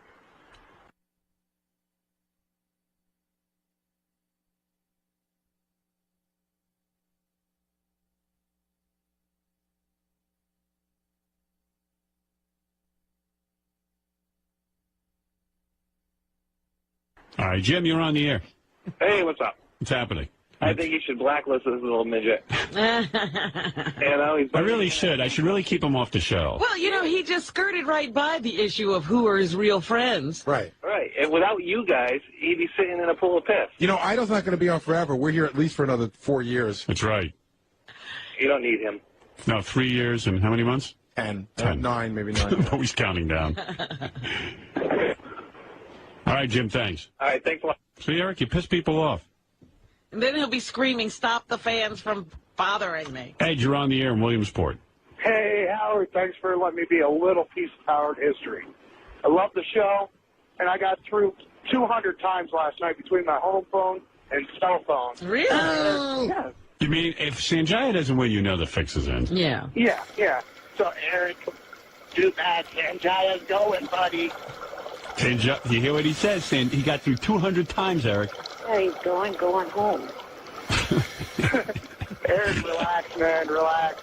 Sanjaya's going to win, and there's nothing you can do about it, buddy. Hey, Colin. Hey, Howard, how you doing? Did you vote? Hey, I'm from Portland, and I tried starting at 7 o'clock our time, which would have been, of course, 10 o'clock your time.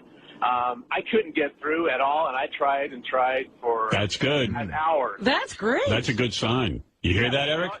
At 10 o'clock, Colin couldn't get through for an hour. But it made me wonder, are my calls being blocked from the West Coast? Well, if it was blocked, then we have a grievance to file. Yeah, we're going to go. I couldn't get through for anything, man. We're going to President Bush and tell him that there's voting errors. We're going to Congress. President Bush has got a whole bunch of attorney generals who just will sweep down on those guys because they don't want to see any voting fraud. That's right. But I got to admit, that kid blew big time, man. They're trying to keep black people from voting. You don't think they could fix Idle? Thank you. Thanks. By the way, that kid Sanjaya was awful, right, Eric? Yes, he was. That's why he needs to go. What was the theme last night? 60s music, which is weird because these are all hits I know, and I realize they're 45 years old. Right. I'm like, that sounds really bad. Yeah, you've been around a long time. Holy shit. I mean, I'm listening to the Zombies, and he sang. Hey, Gary, you got that performance? Sanjaya? Our guy? Our man, Sanjaya? You know what, Eric? What? We're going to have Sanjaya on. We're going to make him a star regardless. That's right. If he doesn't make it on American Idol, we'll have him here. Howard will start his own record label. Right. Preview page 1 in yellow. Wouldn't it be great, Howard Record? Sanjaya's the He first sang release. The Kinks, You Really Got Me. Oh, God. He was really bad. It reminded me of when Michael Jackson did the video for Bad, how he tried to be really bad.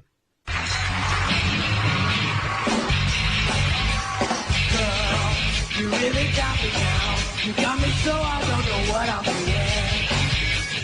Girl, you really got me now. That's so You bad. got me so I hesitate. It was okay. Girl, you really got me now. You got me so I don't know what I'm doing. Oh yeah, you really got me now. You got me so I can't sleep at night. Yeah. Actually, it wasn't that bad. Yeah, you can't vote him off this week. He was good. I thought it was a good enough. Never leave. I always want to be by your side. I thought it was a good enough performance to keep him another week. I really did. What's wrong with this? It was better than some of the other people. Although the chick in the hot pants is way hot. Well, we were just talking about how she got better looking in 4 weeks. Yeah, she's hot. It's almost like She she's knows what's going on. Yeah, I would definitely vote for her. You know what's so great? I wasn't into this whole Sanjaya thing. Simon is such a guy. Like, she went right up to the table, started dancing. He was totally staring at her tits. Yeah, they were nice.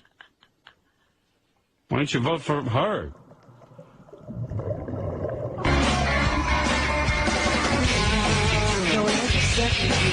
I've heard some singers in rock bands who sound like this, and they make a lot of money.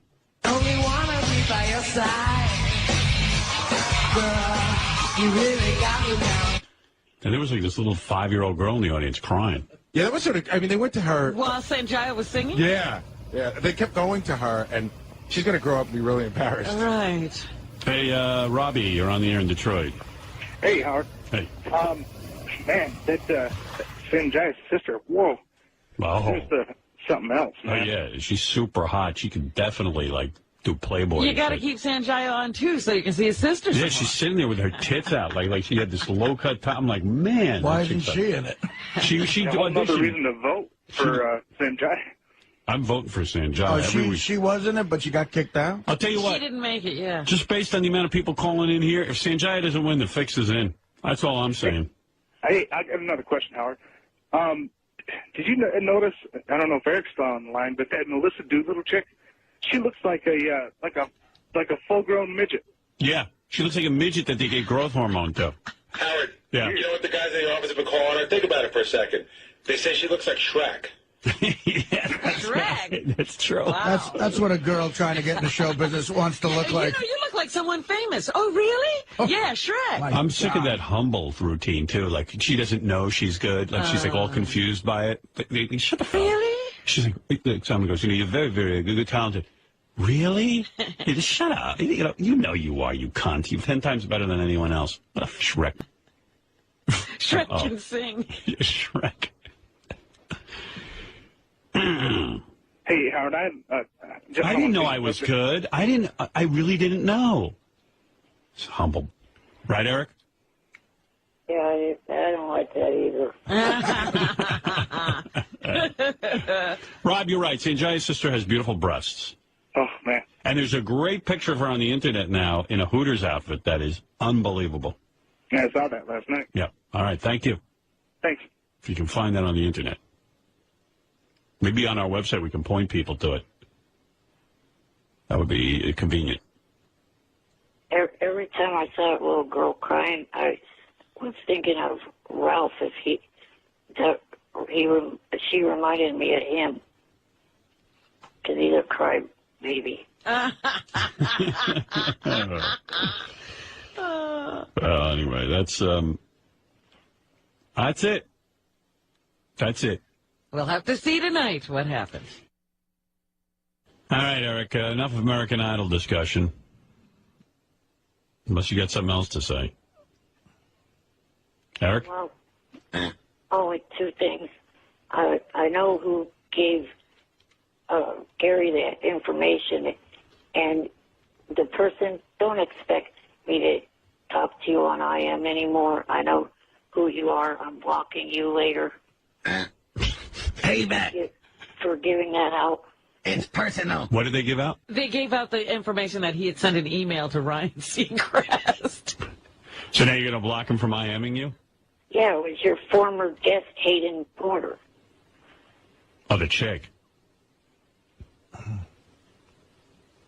don't know what he's talking about. I don't know, but don't put a hit out on her. By the way, congratulations to Eric on being the third most popular midget in the world. No, he's behind Hervé Villachez and some guy I never heard of. That's amazing. Yeah, he won that distinction on a website. Did you go on and look at that, Eric? No. Yeah. Don't care to. A recent poll of the top 10 midgets of all time was conducted, and the Howard Stern Show is pleased to congratulate Eric the Midget for coming in as the number 3 midget of all time. Way to go, Eric. And let's keep reaching for the stars. Congratulations, Eric. All right, and tonight we'll find out whether or not our movement worked. All right. Now hop into bed, stupid. Yeah, how much money do you spend on airline tickets, fat ass? You probably need 2 seats per flight. You don't need any. Yes, Chris. Pet carrier. Hey, Howard. Hey, now. Hey, now. Hey, Eric the Midget still on the phone? Yeah. Hey, Eric, I'm a teacher at my high school, man, and I got the whole high school voting for Sanjaya. What do you think of that, Eric? What do you think, buddy? How many students? 5? No, I got about 100 students come through my class every day, and we're all voting for Sanjaya. What do you think of that, Eric? Foiled again. Yeah, that made you shut up.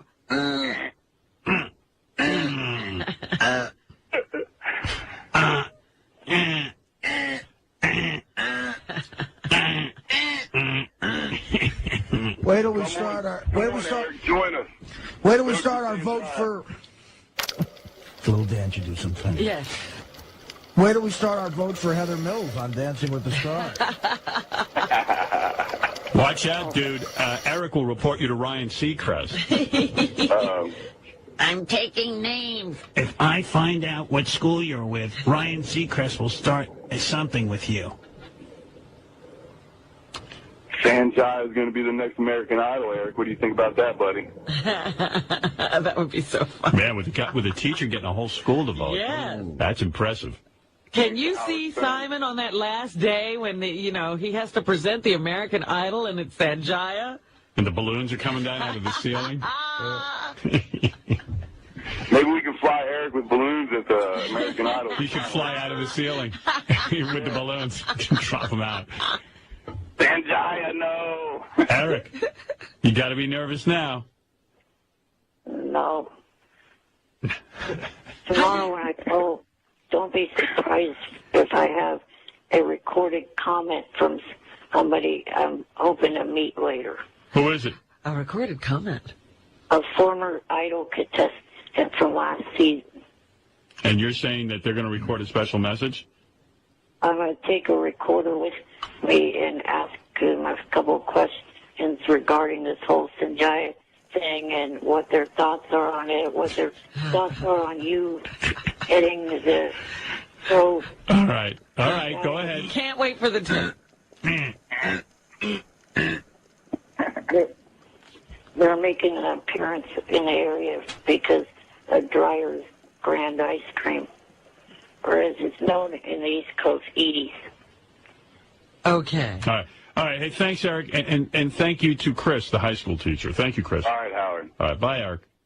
Bye. Bye for now. Bye. He's going to have a good day. He's going to meet an Idol contestant. No, he's not. He's not going to meet anybody. You think he won't get up there? He hawks these people in China, and they're forced to meet with him. They run when they see him. They get nervous because they don't want to get out in the press that they didn't meet with a wheelchair. They shun wheelchair. Right. Well, anyway, he'll be in promoting this new movie. As a matter of fact, I see Eric the actor is on the phone, who, by the way, has his own update on work that he is doing in the acting field. As you know, Eric has been a very, very busy actor. And, Eric, what is your update? First off, good morning, George. Good morning. How are you? George doesn't like you, Eric. What? Why did you say that? Just to bust his balls. You are such a rascal. I saw on the internet this weekend there was all kinds of stuff about Eric starting wildfires. Yeah, what was that? Wildfires. Actually, here is Gonzo, who says he has an update on Eric, which is shocking. What is it, Gonzo? Hey, what's up, Bud? Hey, George, I'm a big fan of yours. Morning. Good morning. Yeah, I saw the Ferguson riots yesterday. I thought I saw Eric throwing Molotov cocktails at the police. Really? Yeah. So I just wanted to see if. Do you live in Ferguson, Missouri? Eric? No. I was watching this. Eric, please respond to this. Were you in Ferguson, and did you throw Molotov cocktails at the police? I have not been out of state. Shut up, ass white. You burned down 6 churches, Eric. Please. I have not been out of state for almost 2 years. No, I'm pretty sure. Eric, I believe you, but do you have any proof that you were not in Ferguson? Yes.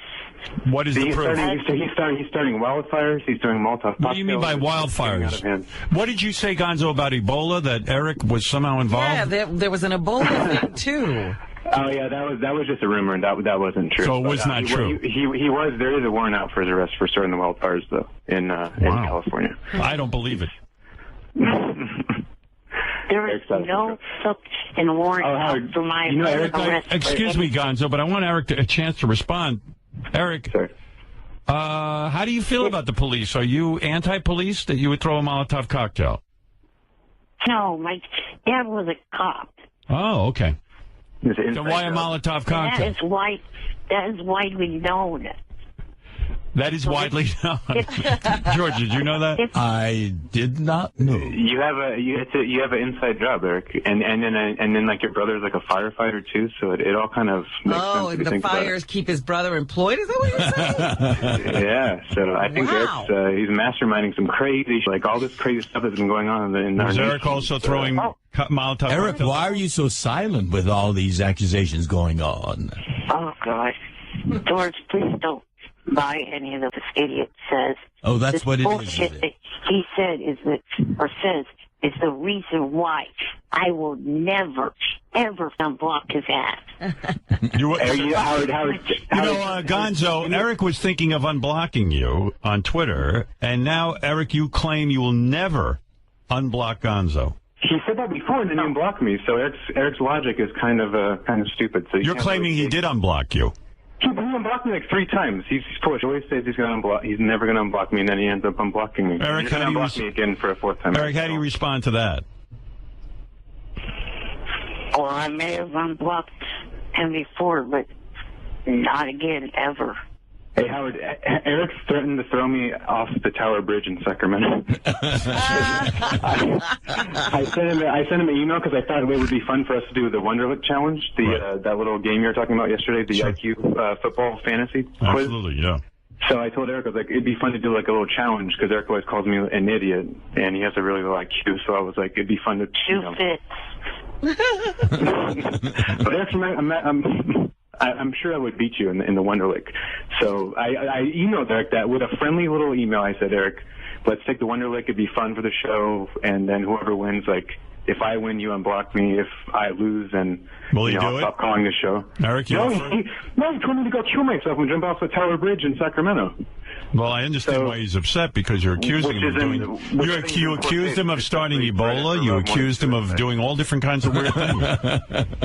Yeah, He's done nothing but excuse me of what I have not done. All right. Well, Eric, you said that. Her little trick. Eric just doesn't want to have fun. He's just And by the way, stop playing the bully victim card, because you're the one bullying. Look at the emails that you send me, Eric. If you go on Twitter, if you go on my Twitter account, you can see Eric's emails to me. They're clearly bullying. It's nonsense, moron. I'm the one being the victim, standing up to the bully. How am I bullying you, Eric? I just email you and I say, let's have fun and let's take this chance. How am I harassing you, stupid? You're such a retard, Eric. I just asked you to take a challenge, and then you get all offended, and then you send me this crazy email with like nothing but caps and like basically yelling at me through email and call me a dumb Gonzo, didn't you say that you could get Eric laid? I did say that, and I told Eric I can get him laid, but he hates me so much he won't even. I probably can't get him laid because I don't know him, but I could probably get him a hand job at least. At the very least. Gonzo, why are you picking on poor Eric like that? I'm not picking on him, George. I seriously, I'm a fan. No, George doesn't know our relationship, Eric. Yes, I don't. But you're being very mean to him. I know. I'm sorry, George. He just worked me up, George. He's just been like sending me really mean emails and like really crazy stuff, and I do feel bad. I'm sorry, Eric. Is that true, Eric? Yes, he's bullying the ever-loving show me, George. Eric, are you confirming that? I'm standing up for myself. And have you been sending those, Gonzo? Well, their emails replying to it. If you go to my Twitter, it's not clear what's going on, George. Who's bullying who? Yeah, because I'm coming in from left field on this. I don't know what's been going on. Gonzo sounded like he was bullying you, but then now it sounds like you have been, there's a history behind your relationship. You have been not very kind to him either. Not at all. Eric, you want to apologize to Gonzo? I'm an Eric the Actor fan. Oh, you are? I've always you been Eric. Certainly don't sound like a fan. I know. He got the best of me. Sometimes, like, I let him get the best of me. Gary, what is it? What do you want to say about this? So terrible. I'm sorry. Go ahead. I just wanted to say that I just spent the last 20 minutes reading an Eric email that he sent to all of us with a plethora of ideas, just tons and tons of ideas. What does he have? Well, I'm going to go through some of them. It took me it's a long time to get through them. Okay, the first idea he has is he wants to start an airline where men could go to bachelor parties. So there's a stripper pole in the airline, but in the airline, there's a section up front for handicapped people with registered nurses. No, that's a completely different. Are you mixing up? I guess I am. Eric, explain it, because that's a fascinating idea. So you want to start an airline for bachelor parties where there's a stripper pole. That's one idea. And then the other idea seems to be a special airline for people like yourself where they have unbelievable first-class accommodations for handy-capable people. Right. And then one thing else about the airline, the flight attendants would be all nurses or EMT, and then the other thing is there would not be any nut products. It sounds like no. It sounds like maybe no nuts. Eric, it sounds like an airline that would be really just perfect for you. Well, Eric, you're a nut yourself, so I don't think you... Howard, every one of Eric's ideas is to benefit Eric. Right. Just so you know. So, in other words... Well, is Eric going to be able to take the airline with the stripper pole? Well, I don't think Eric understands that the airline that he's talking about that would benefit him couldn't sustain it as a business because there's not enough people to fly. Yeah, but what if Eric, with all his acting work, he'd have to fly constantly, so... And he can't even go up to high elevations, too, right? All right, here's another great idea that I love. Yeah, you can't even take the plane, Eric, because you can't go on high elevations. I can with an oxygen machine. So why can't we send you to the Bunny Ranch to get laid and hook you up to an oxygen machine? Or why couldn't you come to the birthday show with the oxygen machine? At ground level. He's just being difficult. See, Gonzo has a point. Yeah, he's always difficult with everything. Like, even just trying to, like, just do the most basic stuff with him. He's just, like, he Eric, to be cool. I know that these are your ideas, but what about on that plane that has the private nurses and the EMT workers? How about if all the nurses have to have, like, double D breasts? What do you think of that idea? That's my idea. Would you incorporate that or not? I don't know, because that airline's supposed to be the family friends one. Oh, that's the Howard, but family one. It's a family friend, but you have now gone into his next idea. What's that? Okay. He has decided that he wants to get into a term I've never heard, but the breastaurant business. It's restaurants with big-breasted women. So this particular restaurant that he's interested in opening up, this chain, is for people who are into big slabs of meat, but also girls with double D breasts. And the name of that restaurant would be called Racks. Like that. Has he ever heard of Hooters? Yeah, there's a Hooters. Yeah, but hey, Racks is better because there's big slabs of meat there. Sounds misogynistic to me. I forgot. All the waitresses have to have D cups or bigger to work at Racks. Now, Eric, is that a family? The men? Eric, is that a family-friendly restaurant? That one would be the only one of the category that wouldn't. I see. The stripper pole in the airline is family-friendly? No, Robin. The category of restaurant.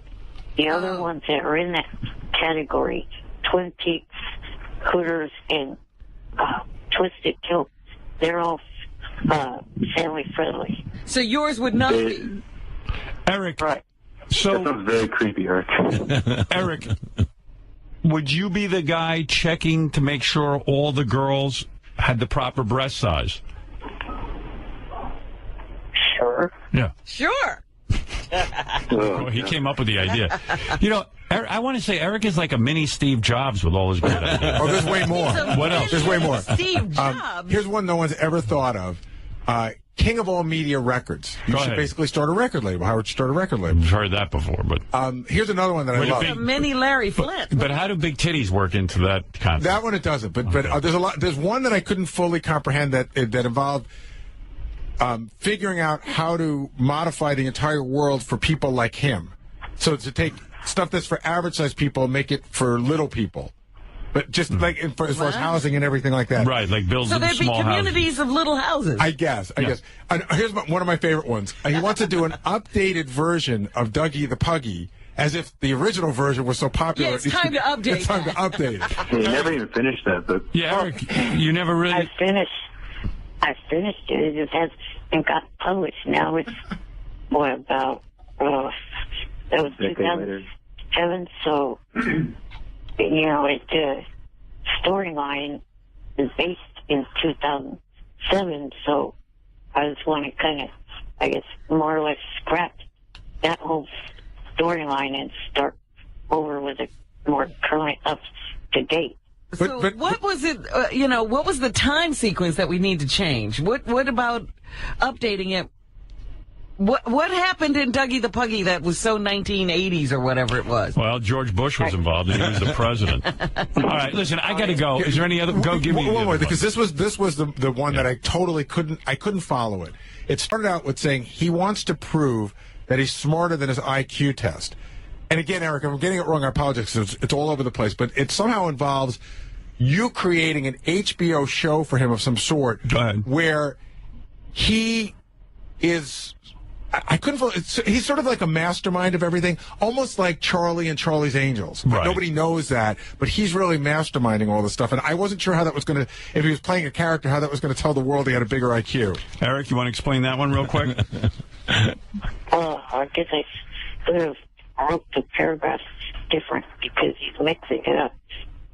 I was saying that all those ideas together prove that I have an IQ higher than 90. Well, wait a second. It said idea number 10, because it was 10 ideas. Idea number 10, I want to prove I have a higher IQ. And then you went into this whole script for an HBO show. You know, I think having George here, the appropriate question would be, George, how do you feel about Eric the actor claiming he will not take any acting roles where he plays a gay person?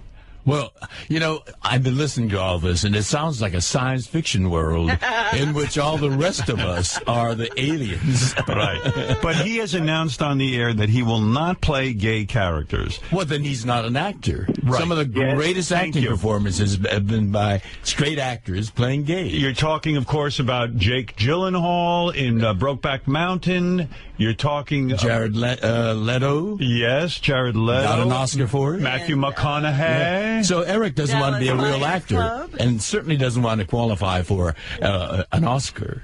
And did you know also, George, that Eric was following unknowingly, he was following a transgender person, and it was a male to female, and he found out that it was a transgender, and he unfollowed and blocked her. Yeah, what do you make of that? Just because she's a transgender, which was, I feel personally was kind of out of line. It is out of line, and I think it reflects very poorly on you, Eric. All right. Let's find out what Eric has to say. The 21st century. George, it's let the man defend himself. All right.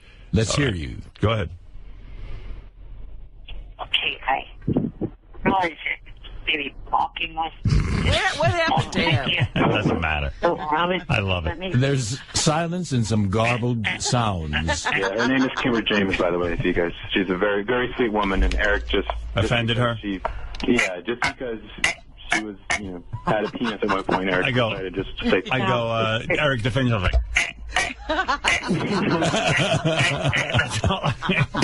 I don't think there's any kind of justification coming from Eric. Eric? Well, let Eric is it just silence? Go ahead, Eric.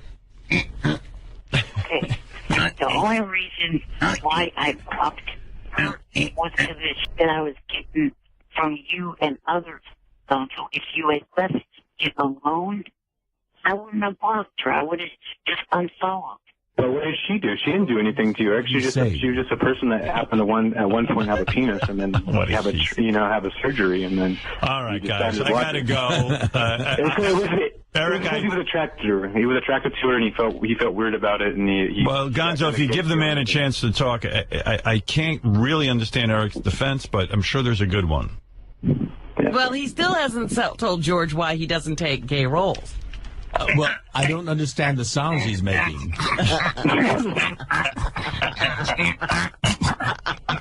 He's speaking a whole different alien language. Well, let Eric speak. Go ahead, Eric. Okay. Now, I wholeheartedly respect gay people. I support gay people. I think they have the right to be married. They have the right to serve in the military. So I am in no way, shape, or form a homophobic person. You were being misrepresented then. Well, why don't you take gay roles? Answer the question. Robin, let me finish. The people that are ridiculous.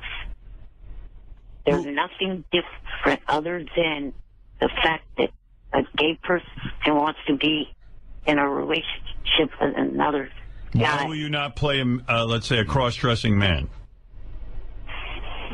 Yeah, Ronnie played. Did you see Texas or Dallas Buyers Club? No, I'm not. I don't think he'll even watch it. Jared Leto played. I don't think he'll even watch a gay film. Eric, will you watch a gay film? I think he's afraid if he watches a gay film, he'll turn gay. So he's like... Will you ever watch a gay film?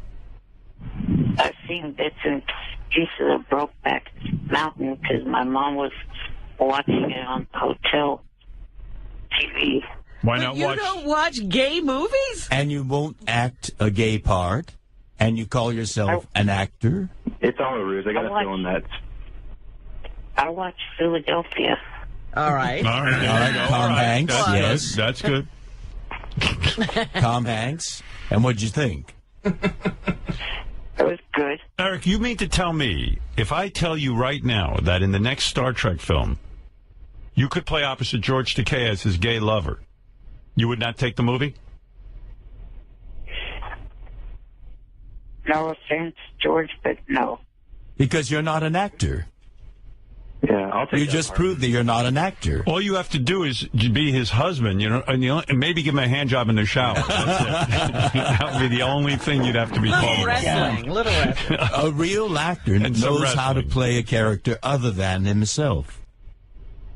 Can you do that? I'll blow you in the transporter room. Eric loves the wrestling. Oh, I'd be transported. Eric, are you willing to watch two men kiss? I prefer watching two women kiss. No, that's not the question. Would you kiss me? I'd pay to see that. I would too, as a matter of fact. All right, why don't we do a quick screen test? Okay, Eric, you're in a scene with George right now. You're on the Star Trek Enterprise. You're playing his husband, and you say, "George, I'm madly in love with you." Okay, and action. Hello.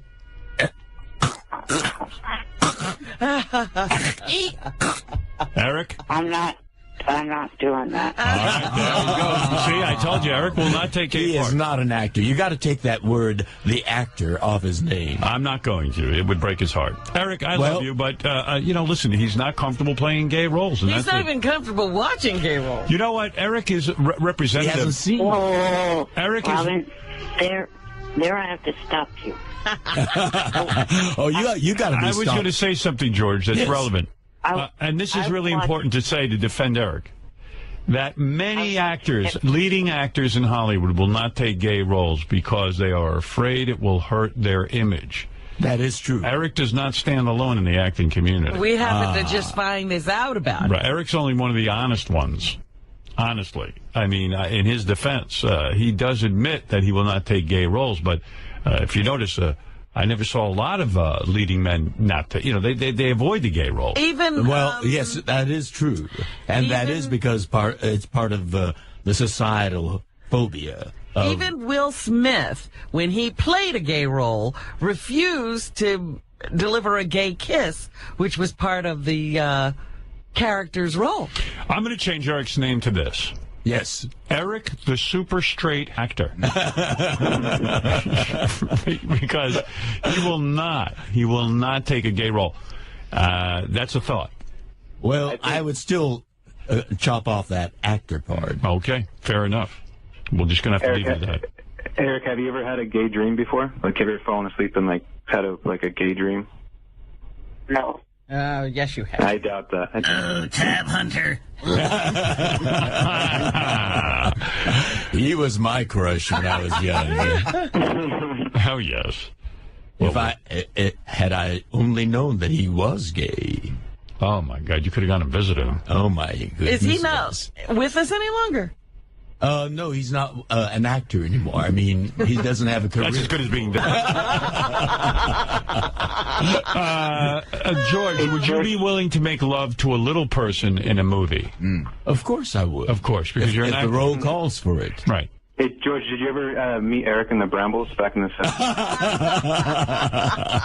Hey, it's called the Rambles. Oh, the Rambles. Yeah, Howard's been calling it the Brambles. I've heard it was the Brambles. But... No, it's the Rambles. I like the Brambles more. Hey, by the way, Reese Witherspoon is on the phone. I want to say a quick hello to her. Eric, you're an actor, so you can stay on with her. Yes, Reese, what's up?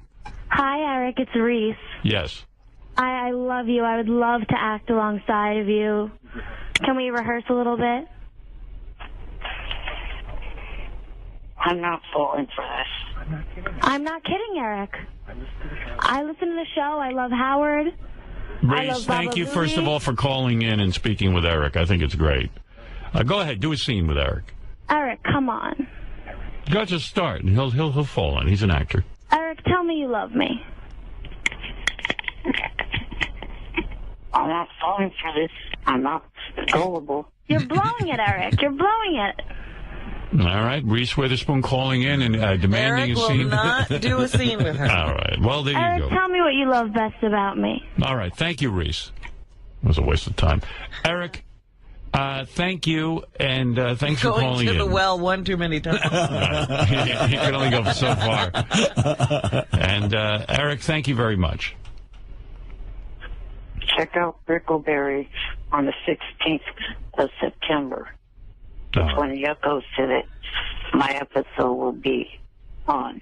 Fair enough. Right. And by the way, Eric claims he is not the originator of Ebola virus, and he was not in Ferguson, Missouri. And he doesn't start wildfire. And you did not start the in wildfire, California, right?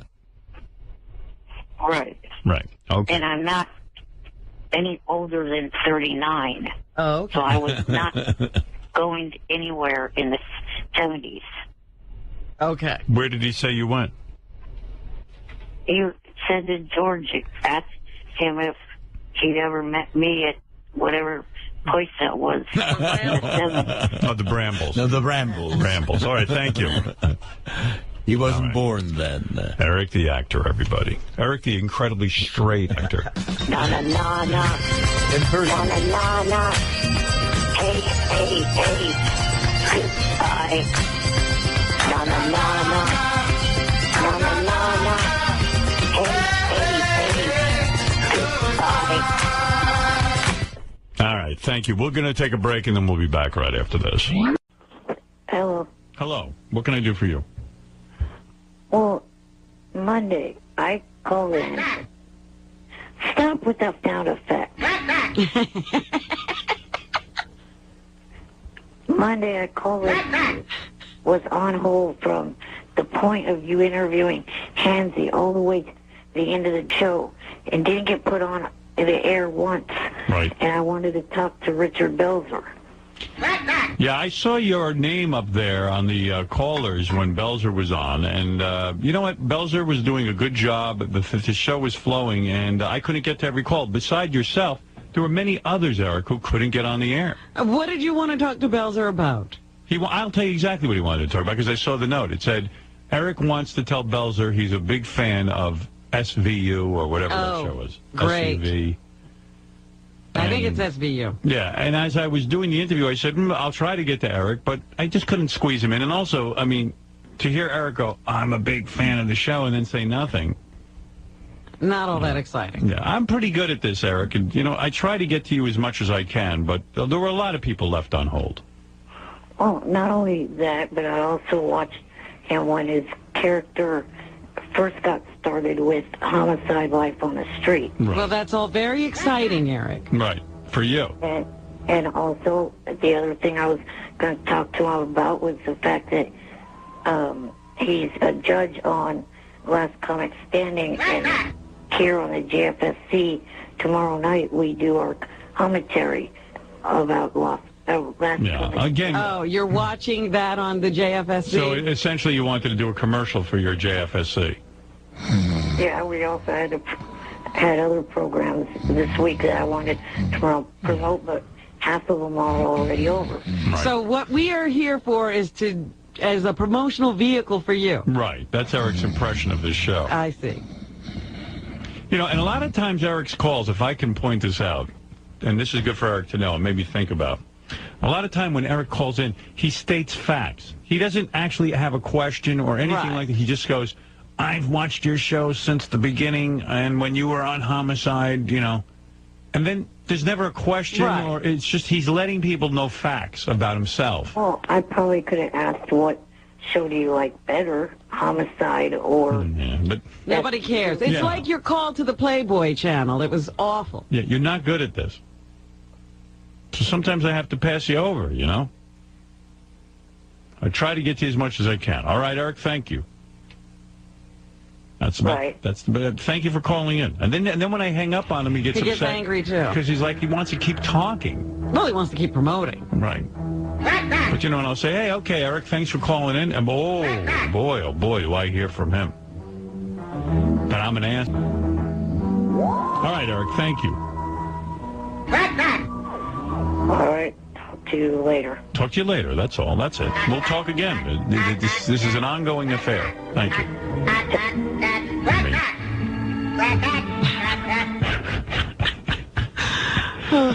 Kind of early, though. 6:30 in the morning. Do a funny bong hit. It's actually 7:40, but Yeah, that's fine. we moved the clocks ahead an hour. No. We did? Yeah. No. Yeah, you didn't know that? I thought... Oh, yeah, that's right. I saw something about that. What was that, Saturday night? Yeah. Right, you've already missed an hour of the show if you just got up. Yeah. Well, hurry up, bong hit. All right. Maybe I could make him laugh with Baba Booey song. Ba ba ba ba ba ba ba ba ba ba ba ba ba ba ba. All right, here's the bong hit. That ain't working. This kid's like not gonna laugh at anything. Is he alive? He's alive. Come on, hurry up. There's a lot of people waiting. Hold on a sec. Got the diesel.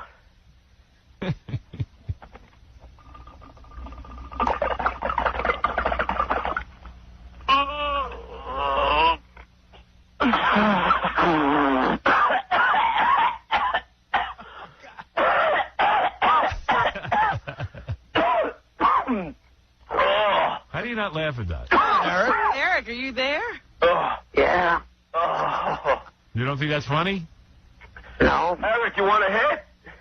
All right, let's try someone else. Chris, go ahead real quick. Eric, what do you say to a woman with 2 black eyes? Don't know. Nothing. You already told her twice. Dude, come on. Nothing, Eric? Nope. He's stoned. No, you just didn't think that was funny, I guess. Eric, why do you listen to the show? Not to laugh? No. What do you listen for? I don't know, really. You don't know why you listen. I don't really listen because I Yeah. Bill, go ahead. Yeah, Eric, for the first time in my life, I saw a midget in a residential neighborhood. I thought all you people lived in colonies or were in the movies. That's not going to make him laugh. You're insulting him? All right, here's a guy who could do the job. Zolar, go ahead. Hey, Eric, I could make you laugh, buddy. Here we go, because I need the $500. I'm going to do it seriously. Here we go. I was driving my car down the block, and it was a red light, and this big fat thing walked out in front of my car. I ran it over. It was high pitch Eric. All right, you're not getting that job done. I'll give one guy one more chance. Let's go to Steve. Steve, go ahead. Steve. Yo, Eric. What's the best thing about being short? don't know. Hot chicks. What? It wasn't funny, whatever it was. Stu, go ahead. Eric's talking over the punchlines. I think I heard the F word in there. Did you? How would you know? Distinguish it. If How it could was you there. tell? It sounded like How about laughing? Mumbles. All right, Joey Boots, go ahead real quick. Be serious about this. Hey, Eric. Yes. Eric, I'll make you laugh. Listen to me, right? I will give you $250 if you laugh right now, okay? Go ahead and laugh. I'll give you $250. That's not a genuine laugh. Oh, come on. You said make him... It's not a laugh. It's acting laughing. He won't even do that. He doesn't care. He's not cracking. His integrity is not for sale. Yes, high pitch. High pitch Eric. Not there. Does high pitch make you laugh? Hey, Howard, how are you? I can make him laugh. Hey, Howard, how are you? So here's what happened. I was with Richard Christie over the weekend. He had to wear 5 seatbelts because I was driving without a license. And he was crying on the back seat the whole trip. Eric, does that make you laugh? I couldn't even understand half of what he said. Yeah, no one's laughing, high pitch. Well, the other half wasn't funny Okay, either. hold on, Howard. I'll put my friend's son on the phone. You can talk like me. Listen. Who's high pitch? This is Kelly Clarkson. This is Kelly Clarkson. All Hey, right. Howard. Yes. Hey, Howard. Okay, I can't take that. What the heck You want to try again? Yeah, can I try again? Hey, Eric. Yeah. Hey, High Pitch Eric is so fat he has to go to SeaWorld to get baptized. Oh. There it was. That was I think that was genuine. That was funny, Eric? Yeah. Oh, awesome. All right, you win $500. Oh, thanks. Thanks, Howard. Thanks, Eric. Do you think that was a genuine laugh? Was that a genuine laugh, Eric? Yeah. All right, you won $500 cash courtesy of the new film Sahara, starring Matthew McConaughey, Steve Zahn, and Penelope Cruz, in theaters everywhere April 8th. Congratulations. Awesome. All right. All right, Eric, I got to go. All right. Later. That's Eric the actor.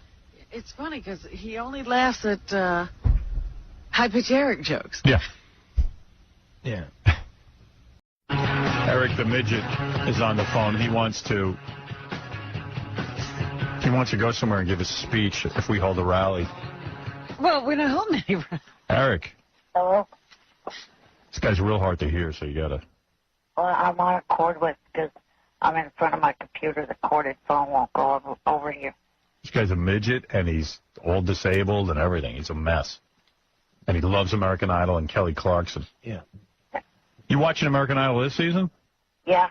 Who's your pick? Well, the one that I really liked was Lisa Lushner, but she didn't even make the top 12. Did you like that little hot chick that got voted off last night? God, she was so cute. I didn't see it. I don't know what's happening. She was 17 or something, and man, what a smoking bod. Yeah, You can look at a 17-year-old that way? And I didn't think so, but yeah. He I usually guess I can. He doesn't go above 16, but he'll make an exception. Yeah, those old bags at 17, I could look at them. She's still hot. What's the speech you want to give? We're not having a rally or anything, but... Yeah. Oh, for weeks you've been talking about going to Washington and having that rally. So what do you want to do? You're going to do it. You'd call... Because you never show up anyway. We've never even met you. Oh, I would to this. I don't even know if we have a wheelchair ramp at the rally. At the imaginary rally. I don't even know that we're going to have a rally, but if we had it, I would let you give a speech. What would you say? Well, last week I wrote something that I sent to a bunch. Let me hear your speech. Go ahead. I'll give you a couple seconds. Then I got to get to Will the Farter. Okay, this was months from now. As all of you here know that as all of you here at this rally know, we are here because this country is going through a lot of big changes. This country... It's ironic that he uses big, right? It's ironic that he wants to give a speech and he can barely talk. Yeah. Listen, we have to go... how are you going to get the rally going? I know. Like I got an idea.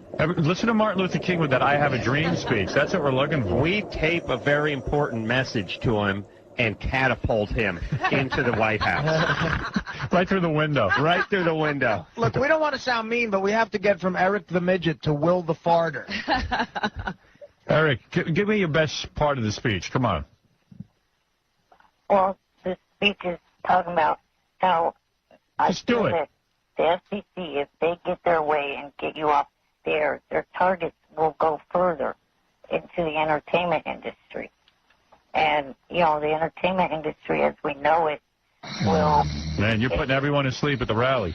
Man, this is not a rally. People are going home. Hold it, Eric. I have to make an announcement to the audience. Please stop throwing things on stage at Eric the Midget. Don't eat the brown apple. Where's that energy drink? I'm nodding off over here. We need that YJ Stinger. You know, maybe that's what Eric should drink. Dude, you're very unenergetic when you speak. You're like, we represent the FCC. We represent the lollipop. Dude, you know what I'm saying?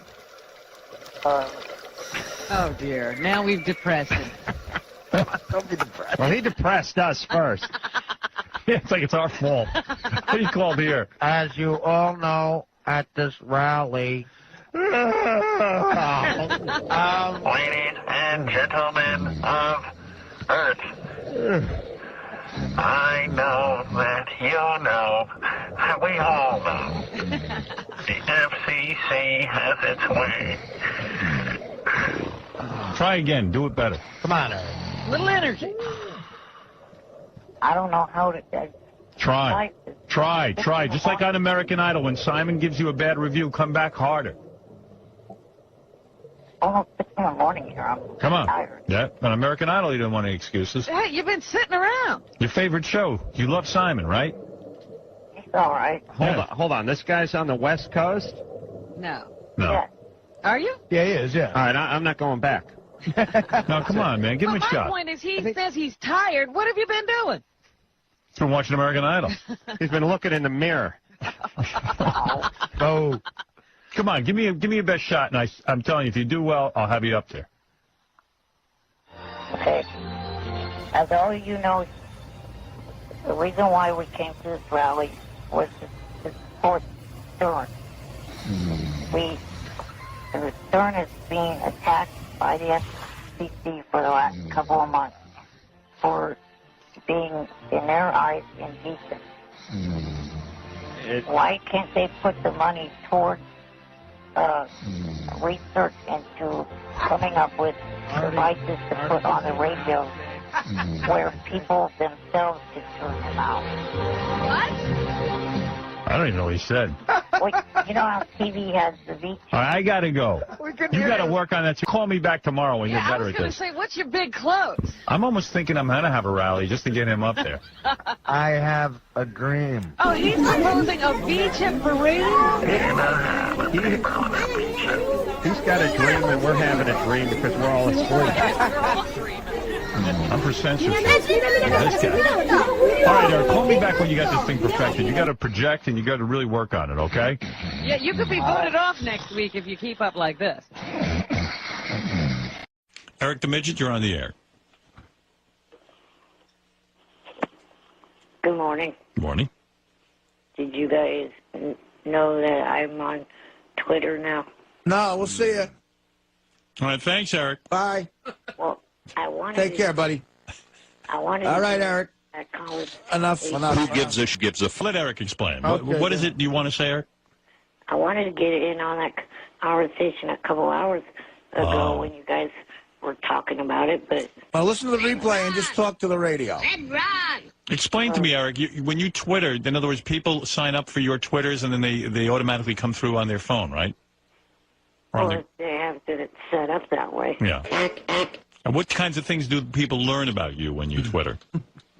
I just, talk about if I'm watching a TV show, I'll, say what I'm watching and, if I like it or not. And stuff Don't we always know that's what you're doing? Yeah, but we know you're always watching TV. You're not parasailing. Why would you write that? Yeah, you should write if you're parasailing, because that would be really I'm riding my polo pony. As we speak, I'm not on a wave runner. Like, for example, what is the last thing you Twittered? What would I have learned if I was part of your organization? Hold on a second. All right. You can't remember. No. Yeah, he's got to look it up because so many things are happening. I sent a reply to Jimmy Fallon saying that he was just mentioned on your show. So you Twittered Jimmy Fallon. Yes. I see. All right. Well, thanks, Eric. I'm trying to figure out how to... Thanks for calling, Eric. We'll see you, man. Really know No if foul. he's a real celebrity or not. Yeah, I don't think there's a way. He's right. How do you know that that's really Jimmy Fallon? In other words, it could be Melvin Fallon. If you have his address, Eric, I doubt it's him. Yeah. Or any of the celebrities. I would say it's not.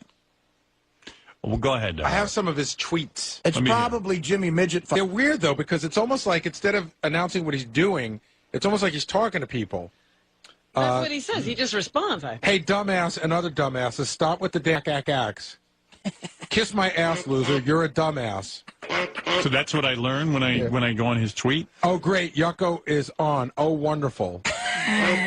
Go screw yourself, dumbass. I don't have a cold heart. Richard's prank calls are so stupid. Wow. Okay, cathead. What a dick. Oh, here we go.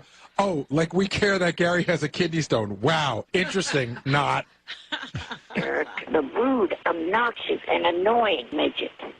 I can't read the end of this. It says, watching last night's Celebrity Apprentice while I'm on hold with Howard Stern. Ivanka, and I don't see it finished because it didn't I print out. see. All right, Eric. Sounds like you're I up was to... saying Ivanka and Natalie are both hot.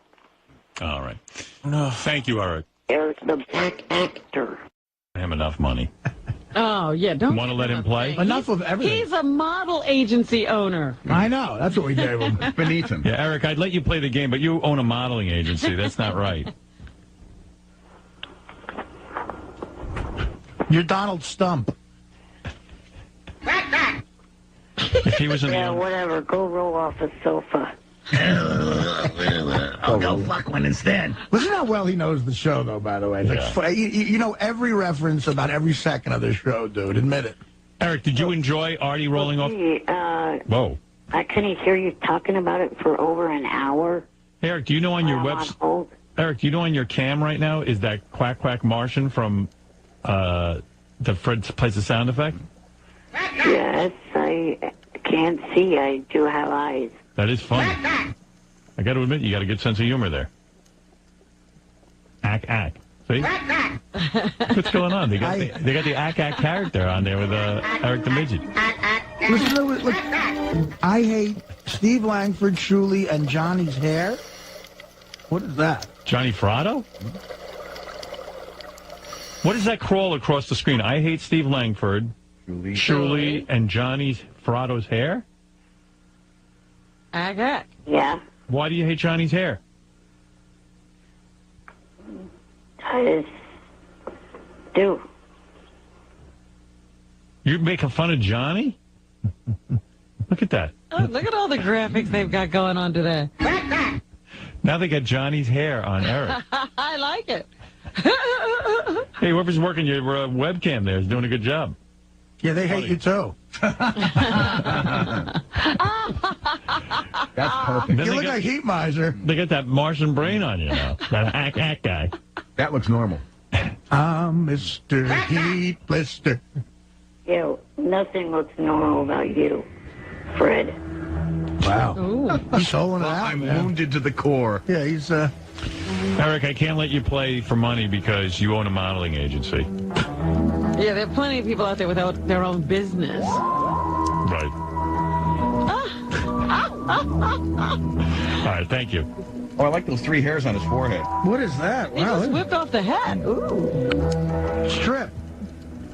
All right, I'm hanging up on him. He's not saying it. He's extra boring today. Yeah. He's doing internet humor. Yeah, he's on his internet website, and the guy's drawing graphics and like fake hair on Eric's head. I don't know that everyone understands what's going on. What other kind of hair could be on his head?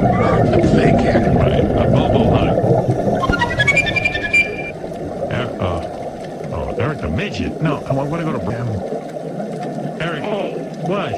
Why the hell did you hang up on me? You weren't saying anything. I was trying to do a couple of things at the same time. Well, don't call us when you're busy. Take the gum out before you call us. You're trying to do a couple of things. I'm doing a radio show, dude. This is my career. Eric, you suck. Your models are ugly. All right. Thank you. Wait a minute. Bye. Go for yourself. Bye. Shut up, fat ass. Quickly. I was calling because of the fact that I wanted to let Robin know how much I've already raised for her charity. Oh, well, that's nice. What have you raised? $3,000. Really? Well, thank you, Eric. That's very nice. That's wonderful, Eric. That is Thank you, Eric. All right. Brian, you're on the air. So Hey, Howard, how you fascinating. doing? Eric, so interesting.